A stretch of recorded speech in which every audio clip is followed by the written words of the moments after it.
Hey everyone. Welcome back to Arcane Paradox. Get ready for an amazing tale.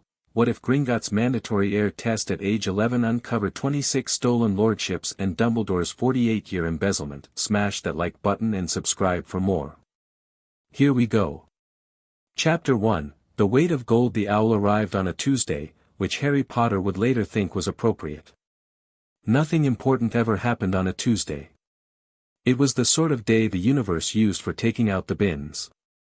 He was in the kitchen making Dudley's breakfast, 3 eggs, for rashers, 2 slices of toast with the crusts cut off because Dudley had decided last month that crusts were beneath him, when the letter came through the mail slot and skidded across the hallway tiles.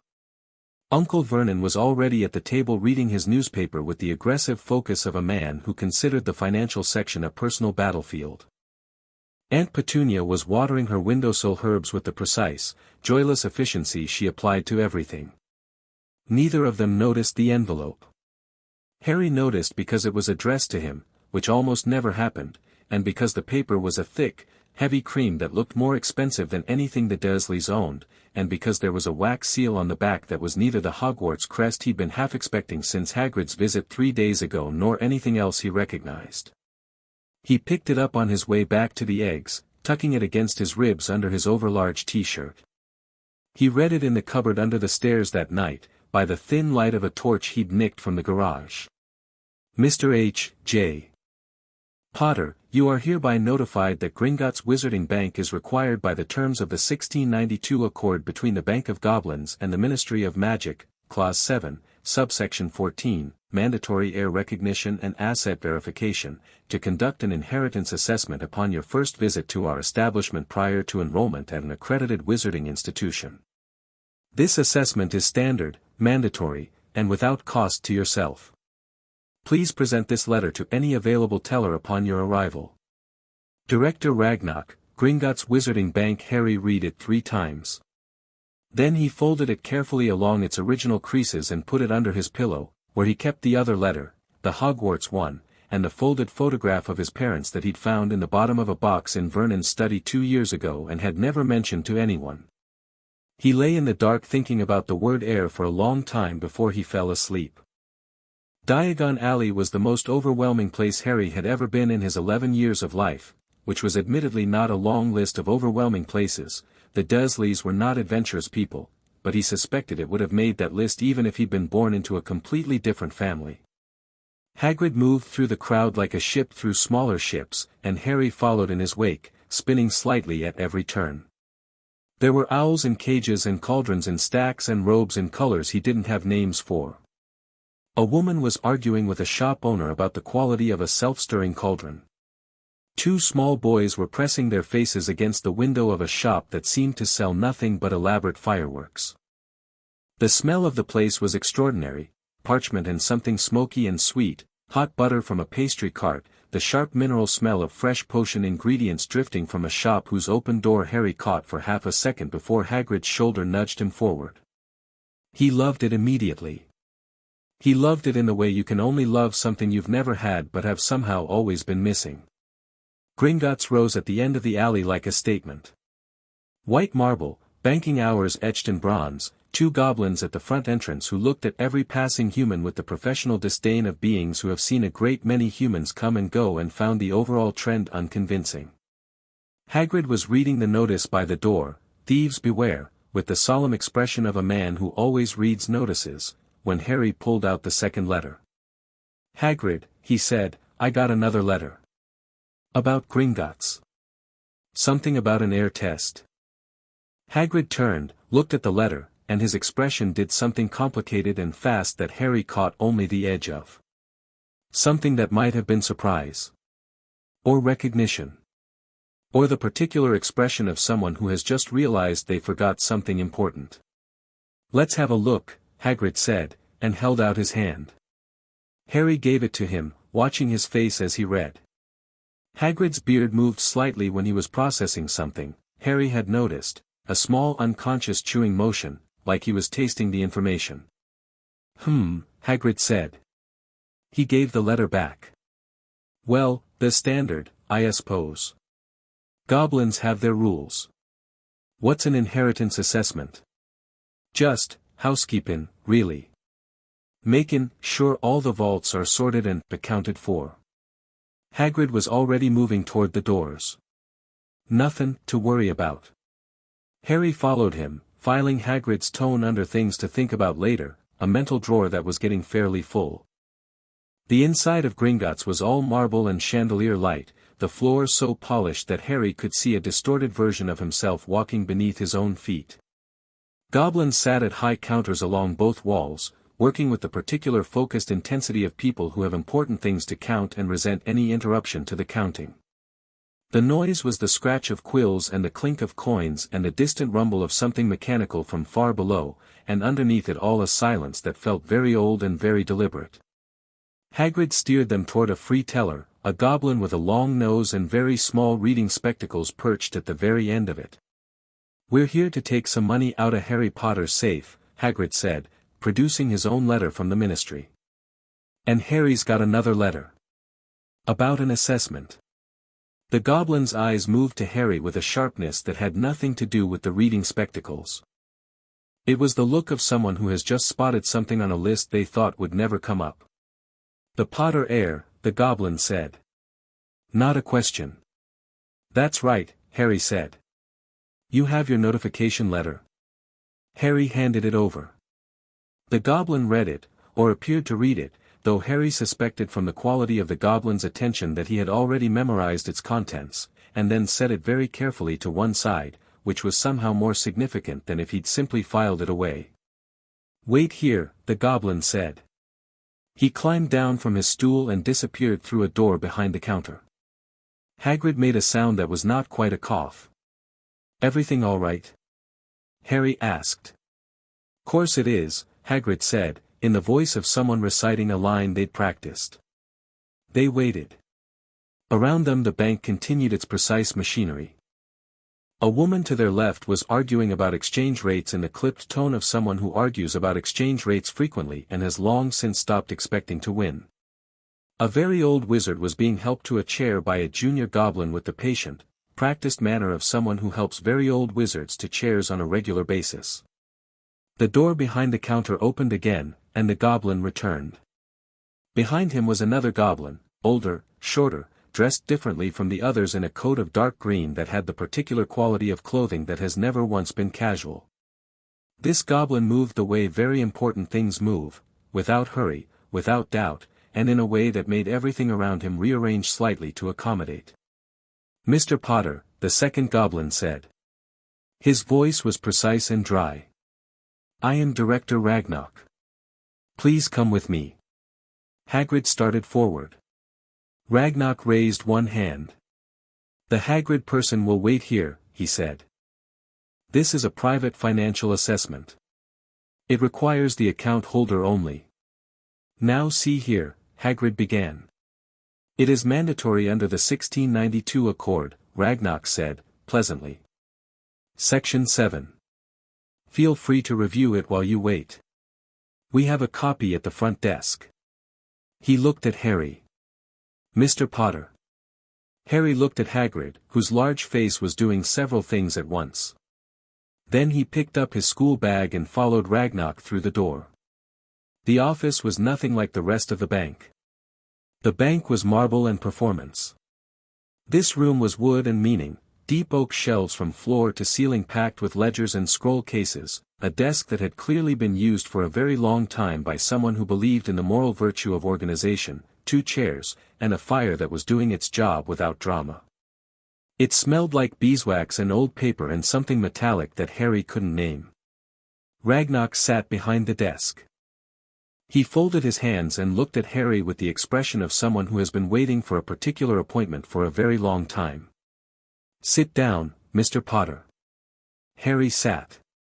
He was aware of being 11, wearing his cousin's too large jumper, and sitting across from someone who radiated the particular authority of deep competence. He sat up slightly straighter without meaning to. "Do you know what an inheritance assessment is?" Ragnarok asked. "Not really," Harry said. Hagrid called it housekeeping. Something moved across Ragnarok's face. It was not quite amusement. "It is not housekeeping," he said. The 1692 Accord requires that every young witch or wizard of significant heritage undergo an heir recognition ritual before accessing any Gringotts vault. The ritual uses a drop of the account holder's blood and the bank's own magic to establish a complete accounting of all hereditary claims, titles, properties, and financial instruments to which that person is legally entitled. He paused. It takes approximately 4 minutes. It is entirely painless, and the results belong to the account holder exclusively. The bank may not share them without your explicit written permission. All right, Harry said. That sounds fine. We require your verbal consent.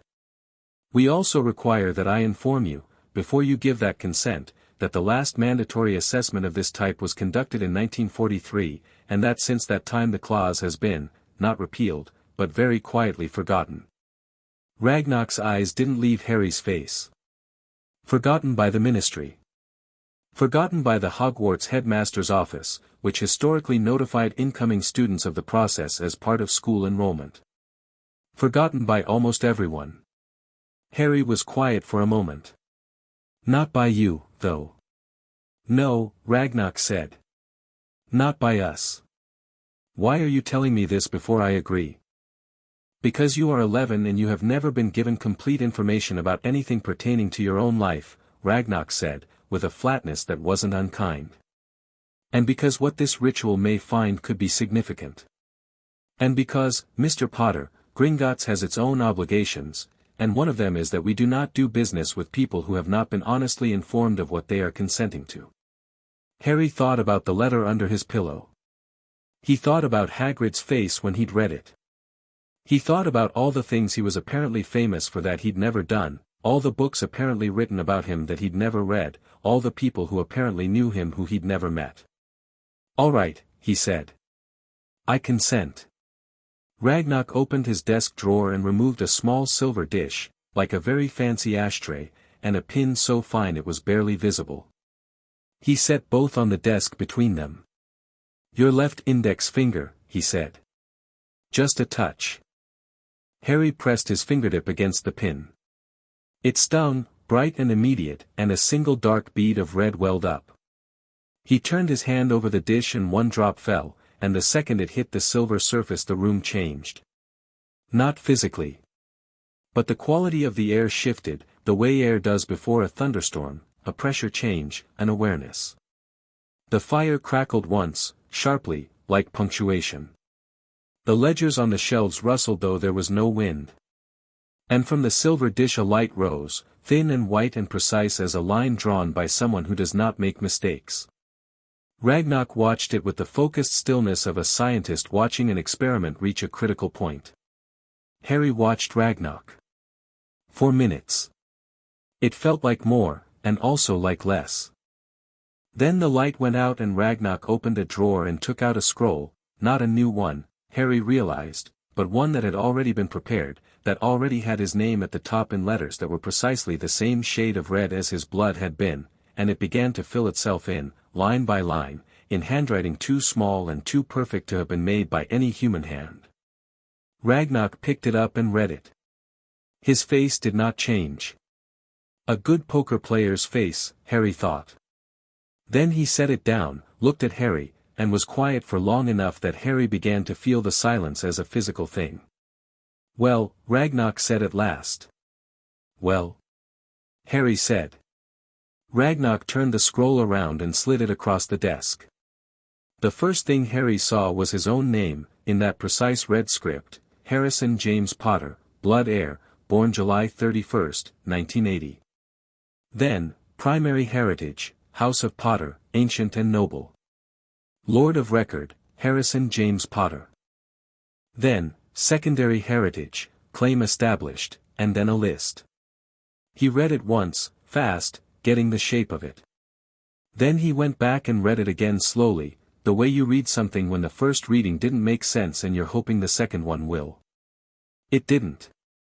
The list had 26 entries. 26 names. Some he recognized, Peveril, which he'd heard somewhere he couldn't place. Gryffindor, which he absolutely recognized, attached to a schoolhouse and apparently also to an actual noble title.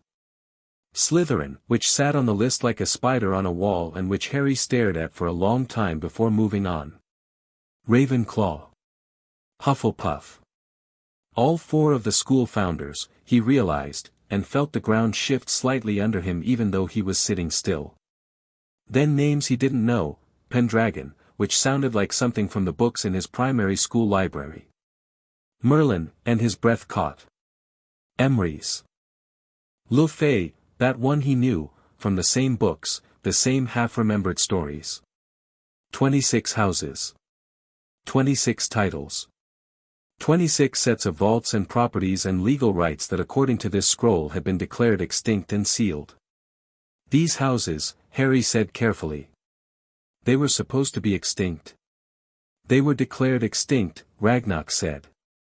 Between 1943 and 1981. Over the course of 38 years, the heads of these houses died, and in each case, no heir came forward, and the estates were sealed pending ministry review. He paused. That is what the official records say. But I'm here, Harry said. You are here. Harry looked up. So the heirs didn't come forward, or they couldn't come forward, or nobody told them they could come forward. Ragnarok looked at him for a moment. That, he said, is precisely the right question. Harry set the scroll down on the desk. His hand wasn't entirely steady. He made it steady, which was different. How many of these houses still have vaults? All 26.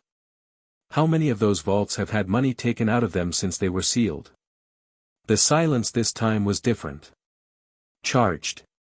Ragnarok reached into the same drawer and removed a second scroll, this one already full of numbers in columns so long they blurred if you tried to read them quickly. All 26, Ragnarok said. Beginning in 1943, and continuing, in some cases, until last month. Harry's stomach did something cold and slow. Who took it? Ragnarok folded his hands on the desk.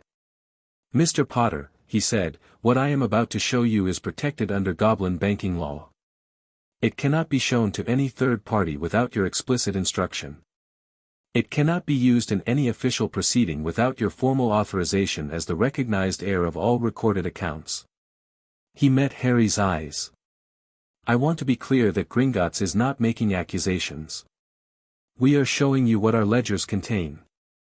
The interpretation of those ledgers is entirely your own. All right, Harry said. Ragnarok turned the second scroll around. There were signatures. Dozens of them, in the same handwriting, authorizing withdrawal after withdrawal over 4.5 decades.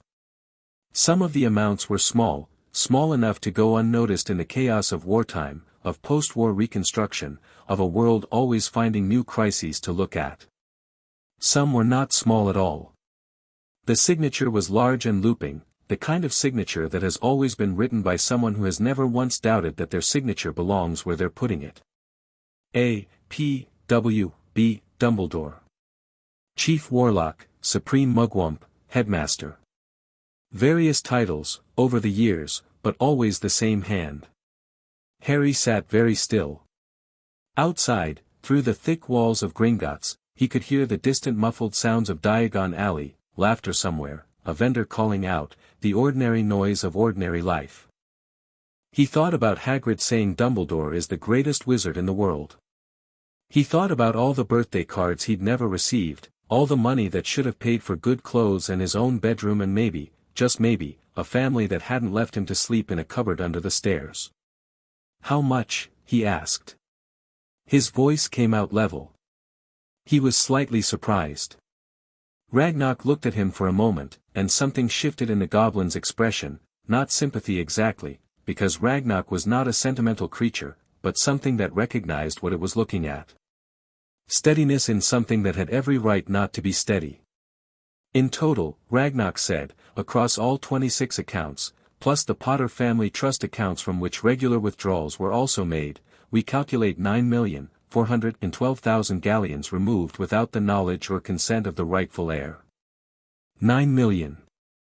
Harry's entire concept of money at this point was built around Aunt Petunia's careful grocery lists and the £10 he'd been given once for his birthday and immediately required to put toward new trainers for Dudley. He had no framework for what 9 million galleons meant in practical terms. But the scale of it landed regardless, the way a large wave doesn't care whether you can swim. He looked at the signatures again. A. P. W. B. Dumbledore. 48 years of it. All the way back to 1943, which was, he did the arithmetic, before Dumbledore was even the headmaster of Hogwarts. He's been doing this since before I was born, Harry said. Long before, Ragnox said. Before my parents were born. Yes. And the Ministry doesn't know? Nobody, no one ever checked. Gringotts, Ragnox said, with a precision that carried a great deal of weight, is not regulated by the Ministry. The Ministry has no access to our ledgers and no authority over our accounts. We operate under the terms of the 1692 Accord, which grants us complete financial autonomy in exchange for our exclusive management of Magical Britain's currency system. A pause. We have known about these discrepancies for many years. Then why, Harry stopped. Reformulated. Why hasn't the bank done anything about it? Because under the terms of the Accord, it is not our place to act on behalf of an heir who has not claimed their accounts, Ragnox said. We can identify. We can record. We can maintain the evidence with perfect accuracy. But we cannot bring a claim on behalf of a private individual. Only the heir can do that. He looked at Harry. Until today, there has been no recognized heir. There were the Potter parents, but their accounts were put into trust status upon their deaths, under the authority of a magical guardianship document, and accessing or auditing those trust accounts required the guardian's consent. Who was the guardian? Harry asked, though something in him already knew. Albus Dumbledore, Ragnox said. The fire crackled again. Harry reached out and straightened the corner of the second scroll, a small, precise gesture that had nothing to do with the scroll and everything to do with needing to do something with his hands. Right, he said. He thought for a moment. Can I take copies of these? We will prepare duplicates that carry the bank's official seal. They will be legally valid documents. Ragnox was already reaching for a quill. I would suggest you do not discuss the contents of this meeting with the Hagrid person until you have had time to think. Because Hagrid works for Dumbledore, Harry said. Ragnox didn't answer, which was an answer. I don't think Hagrid knows, Harry said. He didn't look like someone who knows. He looked like someone who just realized he forgot something important. Perhaps, Ragnox said. Men who are used and men who are complicit can look very similar from the outside. Harry thought about that. Can I come back? He asked. I need to, I'm supposed to be starting school in September, and I don't know enough yet to know what to do about any of this. Can I come back before then? The heir of 26 noble houses may visit Gringotts whenever he wishes, Ragnox said, and for the first time there was something that might have been satisfaction in his voice. The bank will always have time for Lord Potter. That word landed differently than Harry had expected. Lord. He'd expected it to feel strange, or silly, or like something that didn't fit. It didn't feel like any of those things. It felt like being handed something that had always been yours and had been in someone else's pocket the whole time. Lord Potter, he repeated, very quietly. Trying it. Getting the measure of it. Then, I'm going to need a good solicitor, aren't I? Ragnox's expression, which had maintained its careful neutral quality through the entire conversation, cracked almost imperceptibly at the corners. Not a smile, exactly. Something more austere than that. We have several recommendations, he said. Hagrid was waiting for him outside the private offices, seated on a bench that appeared to have been put there for the specific purpose of accommodating people too large for normal bank furniture, holding his pink umbrella across his knees and wearing the expression of a man who has been sitting very still for 30 minutes to avoid thinking too hard about something. Harry came out carrying his bag and a leather document tube sealed with the Gringotts crest and tied with a green ribbon. He'd rolled the scroll copies very carefully and slid them inside, and he'd put the tube at the bottom of his bag, under his lunch. Hagrid looked at the tube and then at Harry's face. "All right, Harry." "Fine," Harry said. He smiled, and it wasn't a performance exactly. He had spent enough of his life around the Dursleys to be extremely good at keeping his face's activities separate from his internal weather. "Should we see about the school supplies?" "Right," Hagrid said, with visible relief. "Course. Right. Lots to get." He pushed himself up from the bench and led the way back out into the marble hall, and Harry walked beside him, listening to the scratch of quills and the clink of coins, and thought about 9,000,000 galleons and 48 years and a signature so confident it had never once thought about being caught. They stopped at a teller to access the Potter vault, the small one, Ragnarok had told him, the school account, not the main trust vault to which Harry had now formally established his claim. The ride down in the cart was spectacular and Harry let himself enjoy it fully, the rush of underground air, the darkness split by passing torch brackets, Hagrid going pale and swallowing hard, because there was no use ruining the things that were genuinely good just because other things were genuinely terrible. The vault was full. Not overflowing dramatic movie scene full, but solidly, substantially full, and the gold caught the torchlight and threw it back in the way gold always does, carelessly, as if light is something it has in more than enough supply. Harry filled a bag. He was deliberate about it, not grabbing, not overwhelmed, just filling a bag the way you fill a bag when you know what things cost and you need to buy them. "Don't be shy," Hagrid said. "I'm not," Harry said. He wasn't. They bought robes first, Madame Malkin's, a quick and efficient fitting. Then books, which took longest because Harry read the backs of things. Then potion ingredients, which smelled extraordinary and made him sneeze twice. Then an owl, white, imperious, with amber eyes that evaluated him and appeared, reluctantly, to find him acceptable, because Harry saw her in the window and the idea of having something that was his, that was living and warm and would be there, landed somewhere specific in his chest and he didn't talk himself out of it. He named her Hedwig, from one of the history books he'd flicked through while Hagrid was explaining something about cauldron grades. He carried her on his forearm back through Diagon Alley in the long blue of the evening, the bag of gold lighter now, the document tube still tucked safely at the bottom of his school bag. Around him the alley was winding down, shop lights warming, the crowd thinning, the particular soft energy of a place at the end of its working day. Hagrid bought him an ice cream from a cart near the entrance of the leaky cauldron, chocolate, enormous, the kind of portion that is only possible in a world that includes magic, and they sat on a bench and ate it, and Hagrid told him things about the wizarding world in the Rambly, affectionate way of someone who loves it and wants you to love it too. Harry listened, and asked the questions that would keep Hagrid comfortable, and ate his ice cream, and through the leather of his bag he was always aware of the tube at the bottom. "Hagrid," he said, when the ice cream was gone and the light was going amber. "What was Dumbledore like? When you were at school?" Hagrid went immediately warm with it. "Oh, brilliant. Absolutely brilliant. Never seen anything like him. Best transfiguration teacher Hogwarts ever had," they said, even before he was headmaster. "Always knew what was right. Always." A pause. "Like with you, Putton, you with your aunt and uncle. Couldn't have been easy for him, but he knew it was the best thing. For the protection. You know whose power was strongest where there was hatred, but love." He stopped abruptly, as if he'd said something he hadn't meant to. "Puts up a shield," Harry finished, gently. "Because of what my mum did." "Right," Hagrid said, relieved. "Exactly. Blood protection, they call it. Dumbledore worked it all out." Harry nodded slowly. "And the Dursleys were always the only option. There was no one else who could have taken me in." "Well," Hagrid hesitated.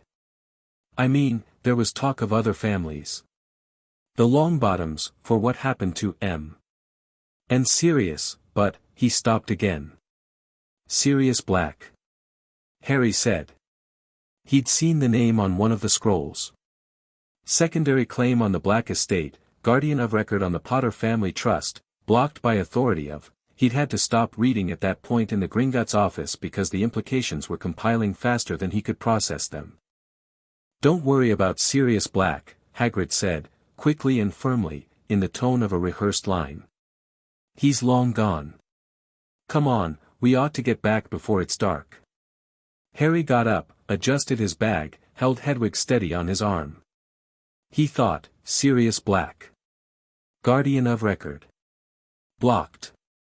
He thought, don't worry about Sirius Black is exactly what someone says when there is a great deal to worry about concerning Sirius Black. He thought, I'm going to need to come back to Gringotts very soon.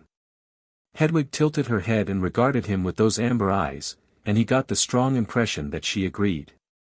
Back at Privet Drive, after midnight, with Vernon's snoring filtering through the floor above him, Harry sat in his cupboard with the document tube open and both scrolls spread as flat as he could get them in the limited space. He read through everything again. Carefully, this time, the way you read something when you're planning rather than reacting. 26 houses. He made a list in the back of his school notebook, the names, what he knew about each of them, which ones had vaults that still showed activity. Most of the names meant nothing to him yet. He was 11 and had been raised by people who considered the Sunday crossword an act of intellectual ambition, but some of them rang bells from the history books he'd flicked through at Flourish and Blots, from the half-read adventure stories of his childhood, from Hagrid's scattered anecdotes about the wizarding world. Peveril. Potter. The Deathly Hallows, he'd seen that phrase on a crest in one of the books, hadn't understood it, moved on. Connected. Gryffindor, Ravenclaw, Hufflepuff, Slytherin. The actual founders of the school he was about to attend. 4 of the school's 4 houses, all flowing through him, which raised questions about what it meant to be sorted into a house when you were apparently descended from all 4 of them. Le Fay, which the book called Morgan Le Fay, half-sister of the legendary King Arthur and possibly the most powerful natural witch in recorded history. The book had said this with the slightly embarrassed tone academic books use when dealing with legends that turn out to be true. Merlin. Emrys. Pendragon. Harry stared at that last name for a while. He wasn't a fool, he'd read enough to understand that the wizarding world had its own relationship with what Muggles called mythology, but there was a difference between reading about something in an old book and having it on a legal document with a bank seal saying this is yours, it has always been yours, someone took it. He wrote out the list again, neater this time, and added a second column, questions.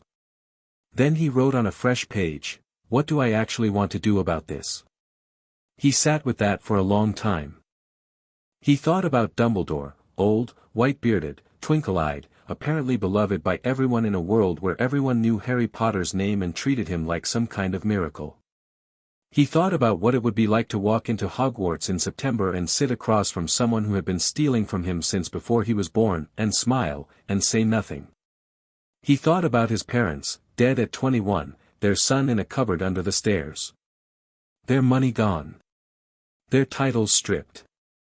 Their friends either dead or imprisoned or, he thought of Sirius Black, disappeared, the way people get disappeared when someone with enough authority decides they're inconvenient.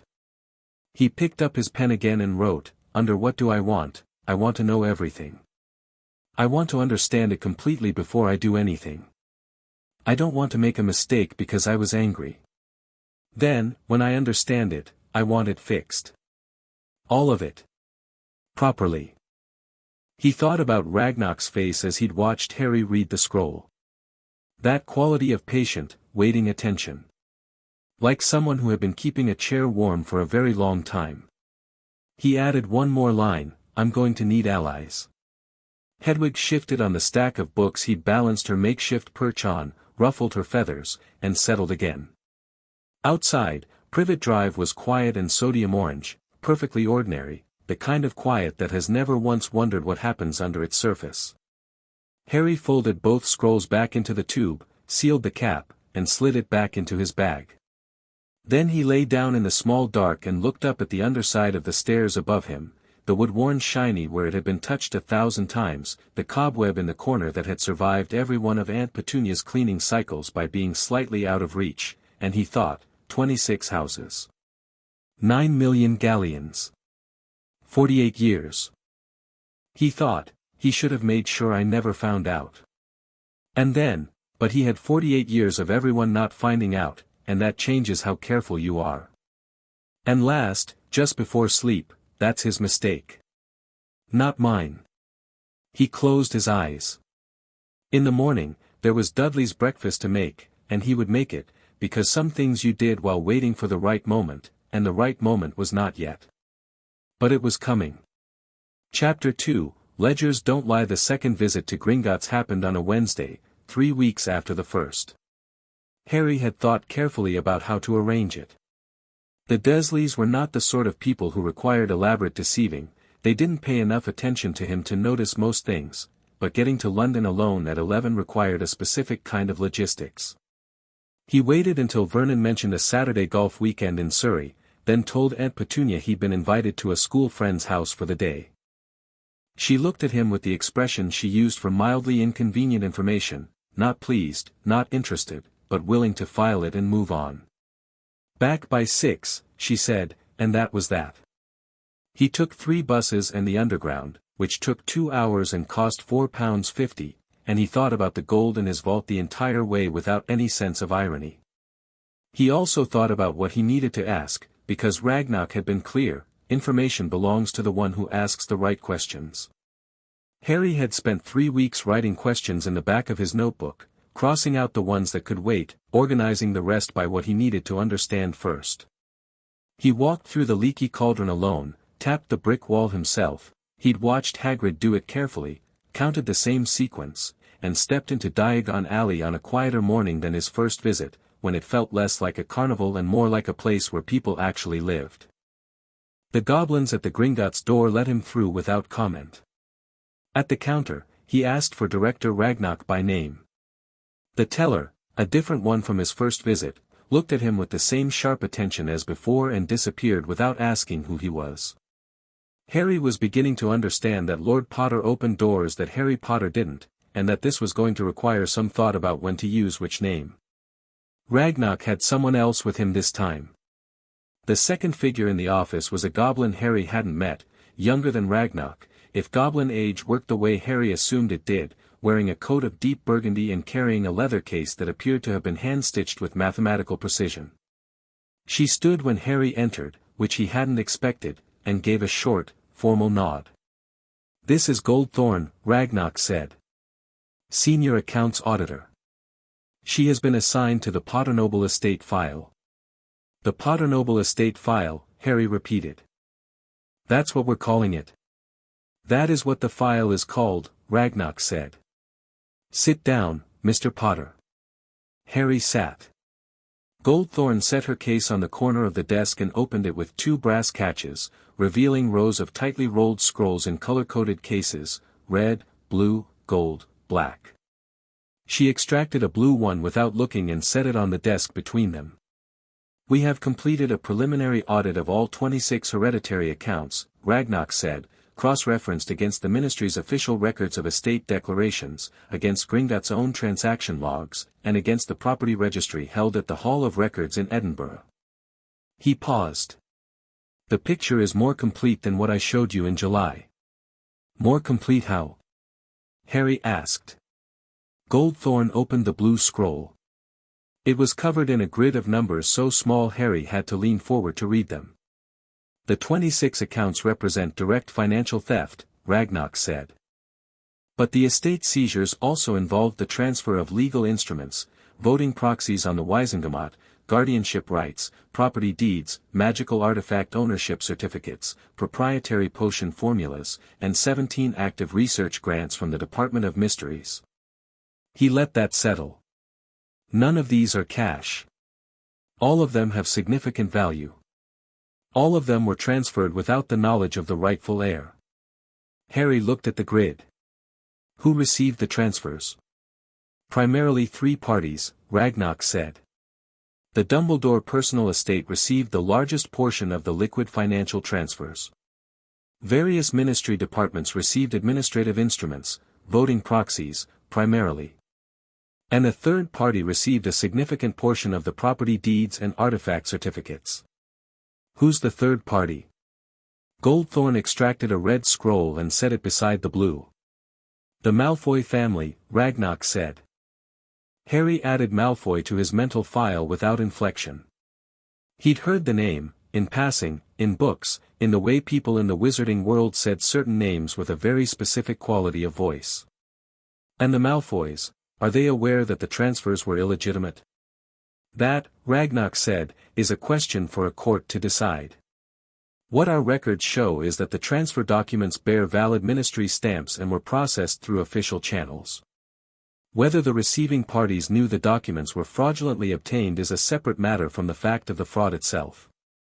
So they might have genuinely believed they were legal purchases, Harry said slowly. Some of them, Goldthorne said, her voice was lower than Ragnarok's, precise and dry, with the quality of someone who has spent a long time being careful with words because words were frequently weaponized against her. The Malfoy acquisitions date primarily from the 1970s, the height of the last war. It would have been convenient for a family with certain political sympathies to acquire properties through official channels without asking too many questions about provenance. Plausible deniability, Harry said. Goldthorne looked at him for a moment. Yes, she said. That is the correct term. Ragnarok leaned forward slightly. There is something else. Something that arrived at the bank this week, after we sent notification to several parties of interest regarding the completion of your heir assessment. Harry went still. You told people. We notified the recognized representatives of dormant accounts that a claimant had come forward, Ragnarok said. This is standard practice under the Accord. We did not specify the claimant's identity. We sent notification to any individual or family with a standing inquiry on any of the 26 accounts. He paused. We received 7 responses. 7. One of which was particularly urgent. Ragnarok reached into his drawer and produced an envelope, not bank paper, not official parchment, but cheap, thin paper of the kind used in bulk, sealed with candle wax rather than a stamp. The wax had been pressed with a thumbprint. It arrived 2 days ago, by means we were unable to trace. The sender was clearly aware that standard owl mail can be intercepted. He slid it across the desk. It is addressed to the heir of the noble and most ancient house of Black. Harry's hand hovered over the envelope. The heir of the noble and most ancient house of Black. He'd seen it on the scroll, a secondary claim, through a complex line of inheritance that passed through his grandmother's side, documented in a kind of fine-print genealogical footnote that only a goblin auditor would notice. He was not the primary Black heir. But the primary Black heir was, according to the records, incarcerated. He opened the envelope. The handwriting inside was jagged in the way handwriting gets when someone's hands aren't quite steady, but it was readable, and it was direct in the way that people who've had a long time to think about something get direct. To whoever found what I think you found, my name is Sirius Black. I was the last legally recognized guardian of Harry Potter. I was also the last legally recognized heir to the ancient and noble house of Black, until my conviction, which occurred without a trial, which I suspect your bank has documentation of, because Gringotts documents everything. I did not betray the Potters. I was framed. The evidence for this also exists in your records, specifically in the testimony given to the Wisengamot on the night of November 1, 1981, or rather, the testimony that was not given, because no one asked for it, because Albus Dumbledore told the Wisengamot I was guilty before they had a chance to ask. I don't have access to legal resources. I don't have access to anything. I'm writing this from a place that is very cold and very loud and where the things outside the windows are worse than anything I can describe on paper. If you are who I think you are, if you found what I think you found, please do something. Sirius Black. Harry read the letter twice. Then he set it down on the desk very carefully, as if it were fragile. There was no trial, he said. Not a question. There is no record in the Ministry's judicial archives of a formal trial for Sirius Orion Black, Goldthorne said. She had clearly already looked. He was processed as a high-security prisoner under emergency wartime powers and transferred directly to Azkaban. The emergency wartime powers provisions expired in December 1981, at which point his detention should have been subject to formal review. She paused. It was not. He's been in Azkaban for 10 years without a trial, Harry said. Yes. And my parents made him my guardian. Your father named Sirius Black as sole magical guardian in a document filed with Gringotts in 1979, Ragnock said. James Potter updated that document in the summer of 1981, 3 months before his death. Sirius Black is your legal guardian of record. The document also specifies, very clearly, that in the event of Sirius Black's death or incapacitation, guardianship was to pass to Alice and Frank Longbottom. He met Harry's eyes. Not to Albus Dumbledore. There is no version of this document, no amendment, no codicil, that names Dumbledore as guardian. His authority over your placement was not legal. It was assumed. The fire was the only sound in the room for a moment. Harry thought about the cupboard under the stairs. He thought about it with a deliberateness that he usually avoided, because the Dursleys were something he had long since folded up small and put in a specific box inside himself so they didn't take up too much space. He took them out now and looked at them with full attention, 10 years of them. The cupboard. The hand-me-down clothes. The birthday forgotten, remembered, forgotten again. Dudley's leftovers. The specific quality of being 11 years old and understanding that your existence is an imposition. All of it because someone had assumed an authority they didn't have, and nobody had checked. Okay, Harry said. His voice was completely steady. He thought that should probably bother him, the steadiness, but it didn't. It felt like something coming into focus. I want to start the process of challenging Sirius Black's imprisonment. What do I need? The Gringotts records showing no trial occurred, Ragnock said. A formal claim from the recognized heir of the House of Black, which, as a secondary claimant, you can initiate on behalf of the primary heir. A magical solicitor willing to file in the Wizengamot. He paused. And patience. These things do not move quickly. They can be made to move, Goldthorn said. She was looking at Harry with an expression he couldn't quite read. The 26 lordship claims, filed simultaneously with a wrongful imprisonment petition for the Black Heir, that is not a small filing. That is not something the Wizengamot can quietly table. The political weight alone, Goldthorn, Ragnock said. I'm not recommending a strategy, she said, precisely. I am explaining the factual consequences of various legal actions. Right, Harry said. He almost smiled. Who are the solicitors you'd recommend?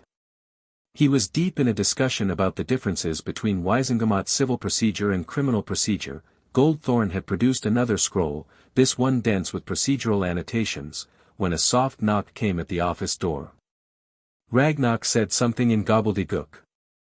The door opened, and the teller from the front desk stepped in and said something back, and Ragnock's expression, which had been its usual Stillwater quality, changed. Not much.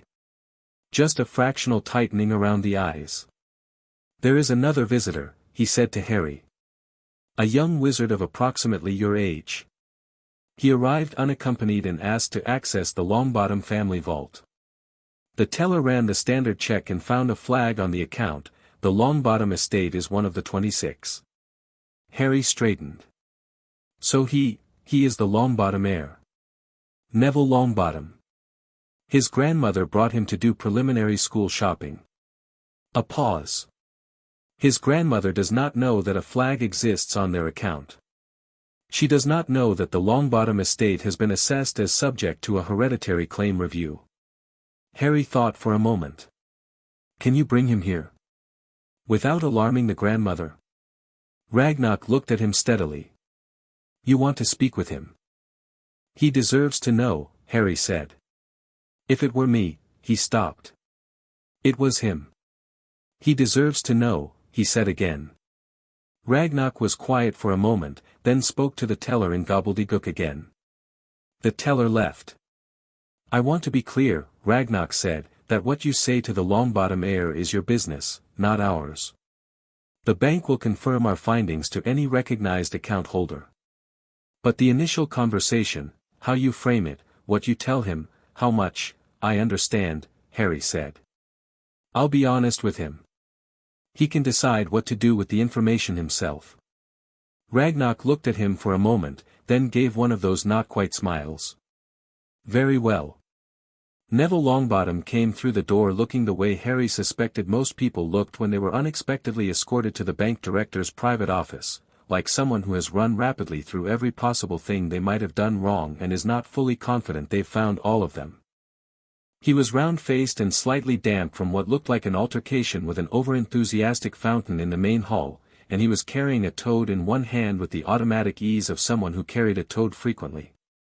He was wearing robes that fit slightly better than Harry's, which wasn't hard, but that had the careful quality of clothes that someone took good care of rather than clothes that were particularly new. He stopped in the doorway and looked at Harry. Harry looked at him. "Heir," Neville said. "I don't, are you?" He squinted. "You're Harry Potter." "Yes," Harry said. "Sit down. I'm sorry for the ambush, this wasn't planned, but I think it's important." Neville came and sat in the chair beside Harry's, holding his toad with both hands now in the way people hold things when they're uncertain. "What's going on?" Harry glanced at Ragnock, who made the fractional gesture of "this is yours to handle." Then he looked back at Neville. "When I came to Gringotts a few weeks ago," Harry said, "they ran a mandatory heir assessment on me. The thing it turned up was complicated, and I've been here today going through it. One of the things it turned up was a list of accounts that have been incorrectly managed."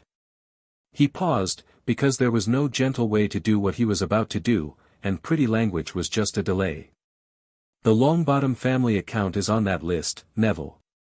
Neville's face went through several things. "What does that mean?" "It means money has been taken from your family's vaults without authorization. For a long time. Since, approximately the 1960s. Harry held Neville's eyes. "And it means there are titles and properties that should belong to your family that were incorrectly declared forfeit." "How much?" Neville said. He'd gone very still, the way people go still when they're processing something that's too large to fit through the normal channels. "I don't know the exact number for your family specifically," Harry said. "Ragnock can tell you that, with your grandmother's permission since you're a minor and it's your family's account." He paused. "I wanted to tell you myself because, I thought you deserved to hear it from someone who's going through the same thing rather than from a bank form." Neville looked at him for a long moment. The toad made a small sound. "Who took it?" It was the same question Harry had asked, and he recognized in the way Neville asked it the same particular quality, not hysterical, not outraged, just precise. "Who?" "Dumbledore," Harry said. The stillness that came over Neville's face at that word was different from the shock stillness of a moment ago. It was something older, something that had been living in him for a while without a name. "My Neville said slowly, "has always thought Dumbledore could do no wrong. After what happened to my mum and dad," he stopped. "She says he's the reason Voldemort," another stop, shorter this time. "She says he's the reason things aren't worse. He might also be the reason things are as bad as they are," Harry said, carefully. "For your family specifically." "How?" Harry hesitated, then decided. "Your dad and my dad were friends. Your parents were on Dumbledore's side, they were in the Order of the Phoenix, they fought in the war. They lost everything." He met Neville's eyes. "And this whole time, someone was quietly taking from them. Repeatedly, and specifically, and under a signature that had full access to everything." Neville was quiet for a moment. His hands tightened on the toad, and the toad bore it with the long-suffering patience of a creature that has been through a great deal. "What are you going to do about it?" he asked. "File claims with the Wisengamot," Harry said. Challenge the vault seizures, challenge the property transfers, challenge the guardianship documentation. Get the money back where it belongs. A pause. And get Sirius Black out of Azkaban, because he's been in there for 10 years without a trial and he's my legal guardian and none of that was legal either. Neville stared at him. Sirius Black is your guardian? According to my father's legal documents, yes. He's supposed to have betrayed your parents. According to Albus Dumbledore, Harry said, who as we've just established has been lying about quite a lot of things for quite a long time. A beat of silence. Neville let out a long breath. My Gran is going to have a complete fit, he said. Probably, Harry agreed. She loves Dumbledore. She's got a tea cozy with his picture on it. I'm sorry about the tea cozy. Neville looked at him, and something in his face shifted, something that might have been the beginning of a decision, slow and deliberate. What do you need? He said. Harry blinked. Sorry. If you're filing claims, Wizengamot stuff, you need as many claimants as possible, don't you? The more families involved, the harder it is to ignore. Neville's chin had lifted slightly, just barely, in the way chins do when someone who is used to being overlooked decides to stop cooperating with being overlooked. The Longbottom family is one of the oldest in Wizarding Britain. We have Wizengamot seats. Or we did, before, he gestured vaguely, which covered everything. Gran might be furious with me. But she'll be more furious with the person who did it. Harry felt something he hadn't felt since the first time he'd stepped onto the Gringotts cart and dropped toward the dark, a sudden sense of forward motion. I'd appreciate it, he said. I really would. Neville nodded, as if he'd finished making the decision and was now simply noting its completion. All right then. He looked at Ragnarok. Can I see our account records, please? All of them. Ragnarok looked at the boy who held his toad and had just decided to face down a legend. Yes, he said. We will prepare the documentation. They sat in Ragnarok's office for another hour, going through the Longbottom records while Goldthorn cross-referenced them with the broader audit. Neville had a very good mathematical mind, it turned out. He found 3 discrepancies that Goldthorn confirmed were significant before anyone else had spotted them, and he did it by sitting quietly and reading carefully, which was exactly the right approach. Augusta Longbottom, in the hall outside, had been told by a junior goblin that there was a minor administrative matter with the account and that it would be resolved within the hour. She was apparently sitting with her handbag on her lap and her hat very upright, which the junior goblin had communicated to Ragnarok by a series of small expressive gestures that translated roughly as she is waiting with significant intent. She's not going to be happy about being left out, Neville said. She'll be less happy if she comes in before we understand what we're dealing with, Harry said. Neville thought about this and nodded. True. When she's angry at a specific thing she's manageable. When she's angry and confused she's less manageable. He paused. Is that strategic of me or is that just knowing my grandmother? Both, Harry said. I learned from Dumbledore being praised constantly that it's possible to be known as one thing while doing another, Neville said, apropos of nothing, in the flat tone of someone who has just connected 2 thoughts they didn't know were connected. He looked down at the scroll. My Gran always said he was brilliant, that everything he did was for the greater good. That was the phrase. The greater good. He turned a page. I wonder if my dad would agree. Harry didn't say anything. Some things deserved the space you gave them. After a moment, Neville straightened. What do we do about school? Go, Harry said. We need to be at Hogwarts. We need to understand it from the inside. We need to see how it works, the teachers, the systems, the things that don't show up in records. He paused. And we need to be somewhere that's not here when Dumbledore starts realizing that something has changed. Neville looked at him. You think he doesn't know yet? He'll know when the first legal notification goes out, Harry said. Ragnarok thinks we have maybe 3 weeks before that happens. After that, he shrugged. After that it gets complicated. It's already complicated. More complicated, then. Neville almost smiled. It was small and tired and genuine. Do we tell anyone else? At school? Carefully, Harry said. The people we can trust, when we're sure about them. Not everyone who seems like an ally is. He thought of Hagrid, who had the warmth and the loyalty and the specific, precise blind spot of someone who has been pointed in a direction and has never once considered turning around to look at what's behind them. And not everyone who seems like an obstacle actually is. Who do we trust first? Harry thought about this. He'd thought about it already, lying in the dark under the stairs with his list and his notebook. Hermione Granger, he said. Neville blinked. Do you know her? Not yet. But she's top of the incoming class by every measure. She reads everything. She's not from a wizarding family, which means she doesn't have 40 years of Dumbledore is infallible, built into her assumptions. He paused. And if you put the evidence in front of her and it's real, she will not look away from it. Some people do. She won't. Neville considered this. You thought about this a lot. 3 weeks in a cupboard under the stairs gives you time to think, Harry said. Neville looked at him, and the question was there on his face, a cupboard? But he didn't ask it. He filed it, the way Harry had been filing things, under to understand fully, later. All right, Neville said. Hermione Granger. Augusta Longbottom came in 30 minutes later, when Neville went to get her. She was exactly what her hat suggested, straight-backed, sharp-eyed, dressed as if she considered the concept of being underdressed a personal insult. She looked at Harry with the expression of someone who has opinions about most things and is prepared to share them. Mr. Potter, she said.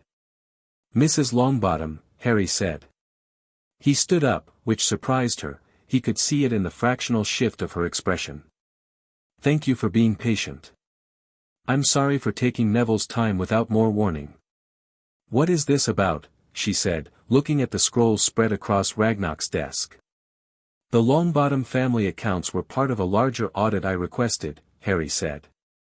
There are discrepancies that I think you should know about.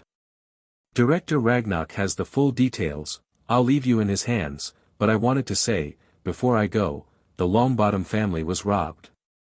Systematically, over decades.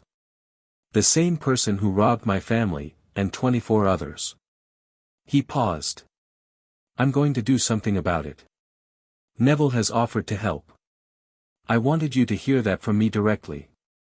Augusta Longbottom looked at him for a very long moment. There was something working behind her eyes, not the shock he might have expected, not disbelief, but something more complex. The expression of someone who has had a quiet, persistent discomfort about something for a very long time and has just had it named. Who, she said. Harry met her eyes. Dumbledore. She was absolutely still. Then, slowly, she sat down. Not weakly, Augusta Longbottom did not sit down weakly, but with the deliberate quality of someone who has decided that certain conversations require a chair. Show me the records, she said to Ragnarok. Her voice was iron. Ragnarok showed her the records. Harry said quiet goodbyes to Neville and left them to it. In the hall, he passed the junior goblin who had been managing Augusta's weight. The goblin glanced at him with an expression that was equal parts respect and mild sympathy. She is still angry? Harry asked. Differently angry, the goblin said.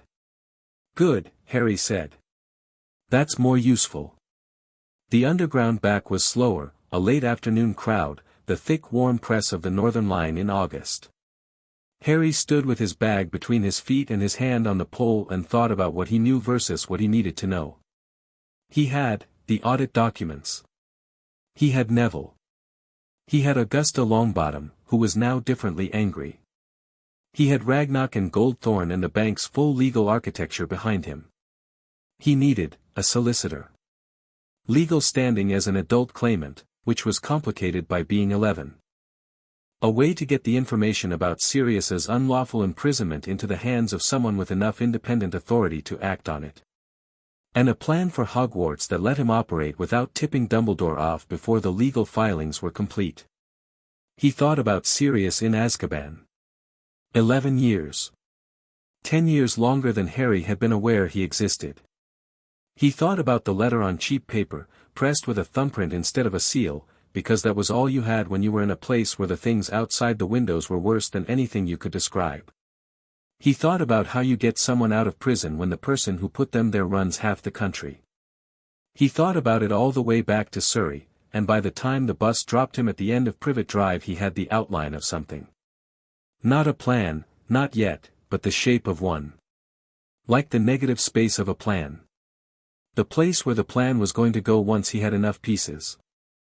Back at number 4, he slipped in through the back door, set his bag down in the kitchen, and started peeling potatoes for dinner because it was Thursday and Thursday was potatoes.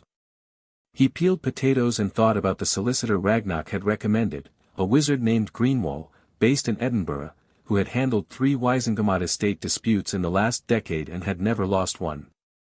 He thought about the clause in the 1692 Accord that allowed an underage heir to file emergency protective proceedings if their estate was demonstrably at risk of further depletion. He thought about Hermione Granger, somewhere in England, reading every book she could find about a world she'd just discovered existed. He thought, she's going to be very useful. And then, correcting himself, she's going to be someone good to know. There was a difference, and it mattered. Boy, Vernon bellowed from the living room. Are those potatoes done? 5 minutes, Harry called back, perfectly pleasantly. He thought, in 5 weeks, he would be at Hogwarts. In 5 weeks, he would be sitting in the same castle as Albus Dumbledore, knowing what he knew, with the wheels of things already in motion. He wondered what Dumbledore's face looked like when he was surprised. He was going to find out. He peeled the last potato, dropped it in the water, set the heat, and went to set the table. Chapter 3, The Boy Who Was Owned. Platform 9 3/4 smelled like coal smoke and possibility, which Harry noted as a combination he hadn't expected but found he liked. He'd arrived alone, Aunt Petunia had dropped him at King's Cross with his trunk and his owl and the specific relief of someone depositing an unwanted package at its final destination. She had not hugged him. He had not expected her to. She had said don't do anything, odd in the voice she used for things she didn't want to finish saying, and then she'd gone, her heels clicking back toward the normal world with increasing urgency. Harry had stood with his trolley for a moment, watching her go. Then he'd turned around and walked through the barrier, which felt like walking through cold water, and emerged into a place that was loud and warm and full of people who moved like they belonged to each other. He found a compartment near the back of the train, loaded his trunk, settled Hedwig in her cage with fresh water, and sat by the window watching families say goodbye to each other. Some of them were crying. One woman was calling after her son about something, her voice carrying over the crowd, the son turning back with the particular expression of someone who loves his mother and is slightly mortified by her. 2 red-headed twins were creating what appeared to be a minor magical disturbance near the engine for reasons Harry couldn't determine from this distance. He watched all of it without feeling sorry for himself, which he considered a victory. In his bag, wrapped in an old gym shirt, were copies of the key documents from Gringotts. The originals were in Ragnarok's vault, sealed and triple-witnessed under Goblin notarial law. 2 additional copies were lodged with Greenwall, the solicitor, who turned out to be a small, energetic wizard in his 60s with the organized ferocity of someone who views injustice as an accounting error that personally offends him. Greenwall had read through everything in one sitting, asked 17 very precise questions, and then said well in the way people say well when they mean this is going to be extraordinary. They had filed the preliminary emergency protective proceedings 3 days ago. Dumbledore didn't know yet. Probably. The filings were sealed pending initial Wisengamot review, which meant no public record, no notification to named parties, nothing that would trigger the particular attention Harry was not yet ready to attract. Greenwall had been clear that the window was narrow, 6 to 8 weeks before the court review stage, after which named parties received formal notification and everything became public. 6 to 8 weeks. Most of a Hogwarts term. The train gave a great lurch and began to move, and Harry watched platform 9 3/4 slide away through the window, the waving families growing smaller, the smoke rising and dispersing, and felt the particular cleanness of a threshold crossed. The compartment door opened 20 minutes into the journey, while Harry was reading Modern Magical Law, an introduction with the focused quiet of someone who finds legal frameworks genuinely interesting when they directly concern their own life. "Everywhere else is full," said a girl's voice, and he looked up to find Hermione Granger in the doorway, a book under each arm and a look on her face that was already slightly apologetic and slightly defiant, which Harry recognized as the expression of someone who has been told they're too much for things on a regular basis. "It's not full in here," Harry said. She came in, put her books on the rack, sat down across from him. Glanced at his book. Her expression shifted in the way expressions shift when someone spots a point of contact. "Modern Magical Law," she said. "That's not on the first-year reading list." "I know," Harry said. She looked at the book, then at him, in the manner of someone performing a rapid assessment. "I'm Hermione Granger. Harry Potter." She processed this with admirable composure, just a brief held breath, a microscopic widening of the eyes, then back to level. "I've read about you," she said. "I know," Harry said. "Most of it's probably wrong." That surprised her. She'd been preparing, he could tell, for either excessive modesty or performative heroism, and he'd given her neither. "Is it?" "The broad strokes are right," Harry said. "My parents died. Voldemort, I know, some people don't say the name, but it's just a name, tried to kill me and it didn't work. I lived with my Muggle aunt and uncle." He paused. "Everything else, I've been finding out, is considerably more complicated than the books suggest." Hermione looked at him with the careful attention of someone who is deciding whether to ask the obvious question or wait for it to be offered.